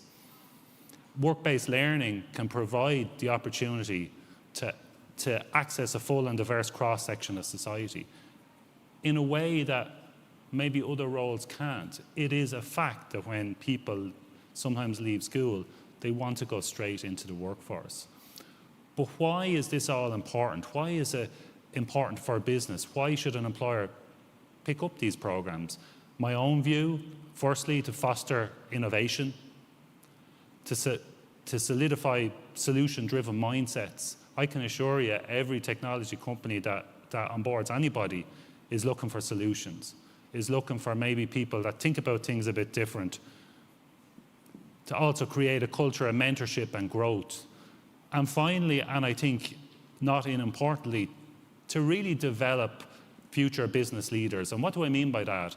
It might be a big thing on day one for an apprentice to come in and think they're going to be the CEO of the company, or for the strategic HR business partner to have aspirations in that space. But where you bring apprentices into an environment, it creates loyalty, it creates synergies in terms of interaction with work teams, and it creates potential. particularly where that's early education potential in terms of people trying to progress their skills development. The picture on the bottom there, that's an individual called, by the name of Jim Mead. I hope he doesn't mind me using this photo today. Jim is the CEO of Irish Rail, and I attended a presentation recently that Jim managed, and he was telling his story about working literally in the station and the mechanics of trains and developing and pushing, as an apprentice, by the way, and pushing all that narrative all the way along, and he's now the CEO of Irish Rail. I wonder, did the HR business partner that he was bringing into the organisation? So in terms of apprenticeship in Ireland, a lot of work has happened. The statutory foundations are in the 1960s. They're industry-led by consortium of, I suppose, interested parties, between 2 and 4 years duration, minimum 50% on-the-job learning. A lot of work has been done in Ireland to really put apprenticeship on par with different other educational options, such as some tertiary education programs. And that is for the betterment of the citizens of the country, for us to be able to look to our sons and daughters and say, hey, you learn maybe a little bit differently. You don't want to be in college. You want to get your hands dirty on day one in the workplace and learn in that way, and that's okay. But the system, as we enlarge, is beginning to now produce various opportunities for people in that space. In terms of the tech apprenticeship programs, at the moment there are 3 active apprenticeship programs. I'm sure you've had an opportunity to have a look in the stands throughout this facility. Software development, computer networking and cybersecurity. Software development and computer networking came on stream in 2018. We've brought them through a review process. Cybersecurity, 2019. We also have a data analytics apprenticeship in development at the moment, very exciting in terms of AI and machine learning and data-driven insights. So that's coming on stream, hopefully, towards the end of this year. We've also done some good work in the background in the last few years with TUD, for example, with the Open University, about really looking at what's next for graduate apprentices in terms of progressing their education. And we have progressed some discussions with Griffith College around an apprenticeship-centric progression route that could potentially keep an apprentice all the way from year 1 on the level 6 programme all the way into an honours degree qualification at the end. In terms of a snapshot of the apprenticeship programmes, and this is exciting because when I talked about earlier 6 years of work, this is I suppose where we're at now. At the moment we have 800 apprentices who have been active on programmes. By the end of this year, that figure will hit 1,000, and that is not an insignificant figure. A good broad representation of all genders. I suppose my ambition is that we end up with a 50-50 and very equal split. That's what we need to strive to. We have promotion of industry and relevant skills, and we have a solid national reach of the programmes. Very easy to focus on the Dublin-centric locations, Galway, Cork, the bigger population masses. But we have spread these programmes throughout the nation. We have programmes in Cork, Dundalk, Sligo, Athlone, Dublin. We've really done our best in that space because we have responsibility to bring opportunity straight across the country. We've also, I believe, elevated the concept of a level 6 2-year programme amongst employers. When I started out 6 years ago, we were knocking on doors and we were told it must be an honours degree. You will not get in the door of this organisation.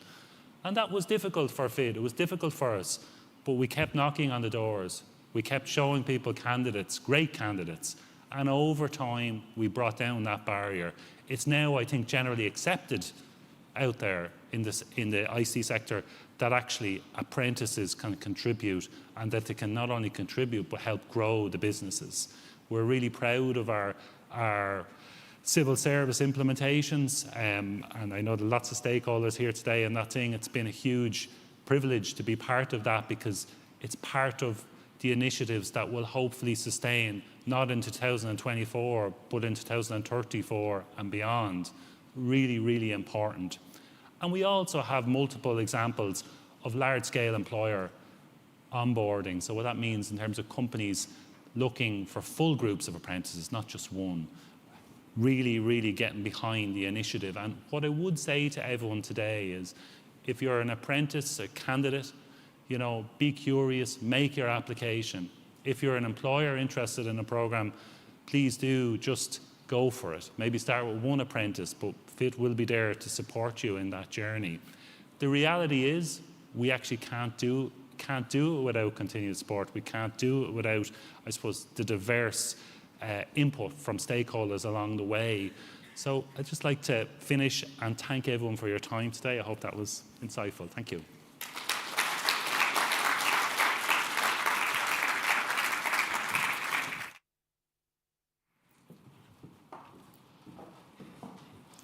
Thank you, Andrew. The Tech Apprenticeship Programme in FIT started in 2018, and now we have up to 1,000 tech apprentices. We call this event Tech Ascent, and this Ascent would not be possible without the hard work and dedication of people behind the scenes within FIT, with people that have collaborated with us to bring this into fruition, and also to the support and continued support of our employers. So I'd like to thank all of you.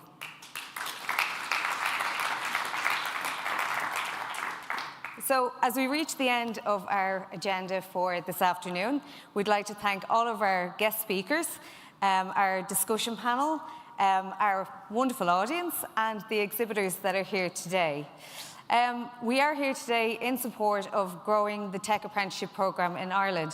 We want to give a special thanks to GCS team, in particular Tim Dunne and to Betty Lou. You have been instrumental in putting this together, so thank you. We've been through a lot of information. I'm hoping that a lot of what you've heard has inspired you. If you're an employer sitting here and you're thinking, that's it, we're getting involved, we want to take 12, 13, 14, 25 apprentices, 100 or more, please, can I encourage you to either use or make use of the QR code behind me. Hire a Tech Apprentice will take you directly to the email address of a member of our employer recruitment team. We'll be able to support you through the process of taking on a Tech Apprentice.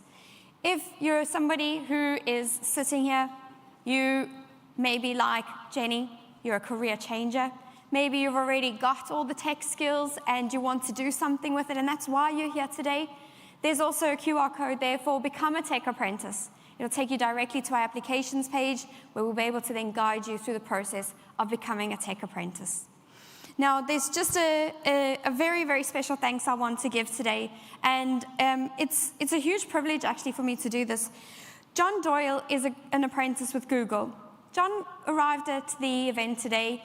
He wasn't asked, he wasn't mandated, nobody requested of him to be here to attend the stand.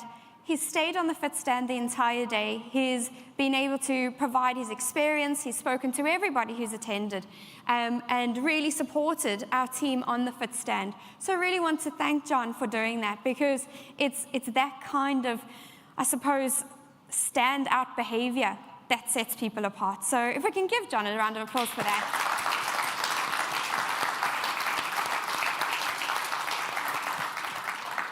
And then, as I mentioned, in the true spirit of International Women's Day, I'd like to invite all the women in the audience today to please stand up, to please make your way to the stage, because we really do think we deserve a photo. So please come forward. Don't be shy, ladies. Come on.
As you're leaving the auditorium, we just want to remind you that the exhibition is still ongoing, so please feel free to visit our exhibitors.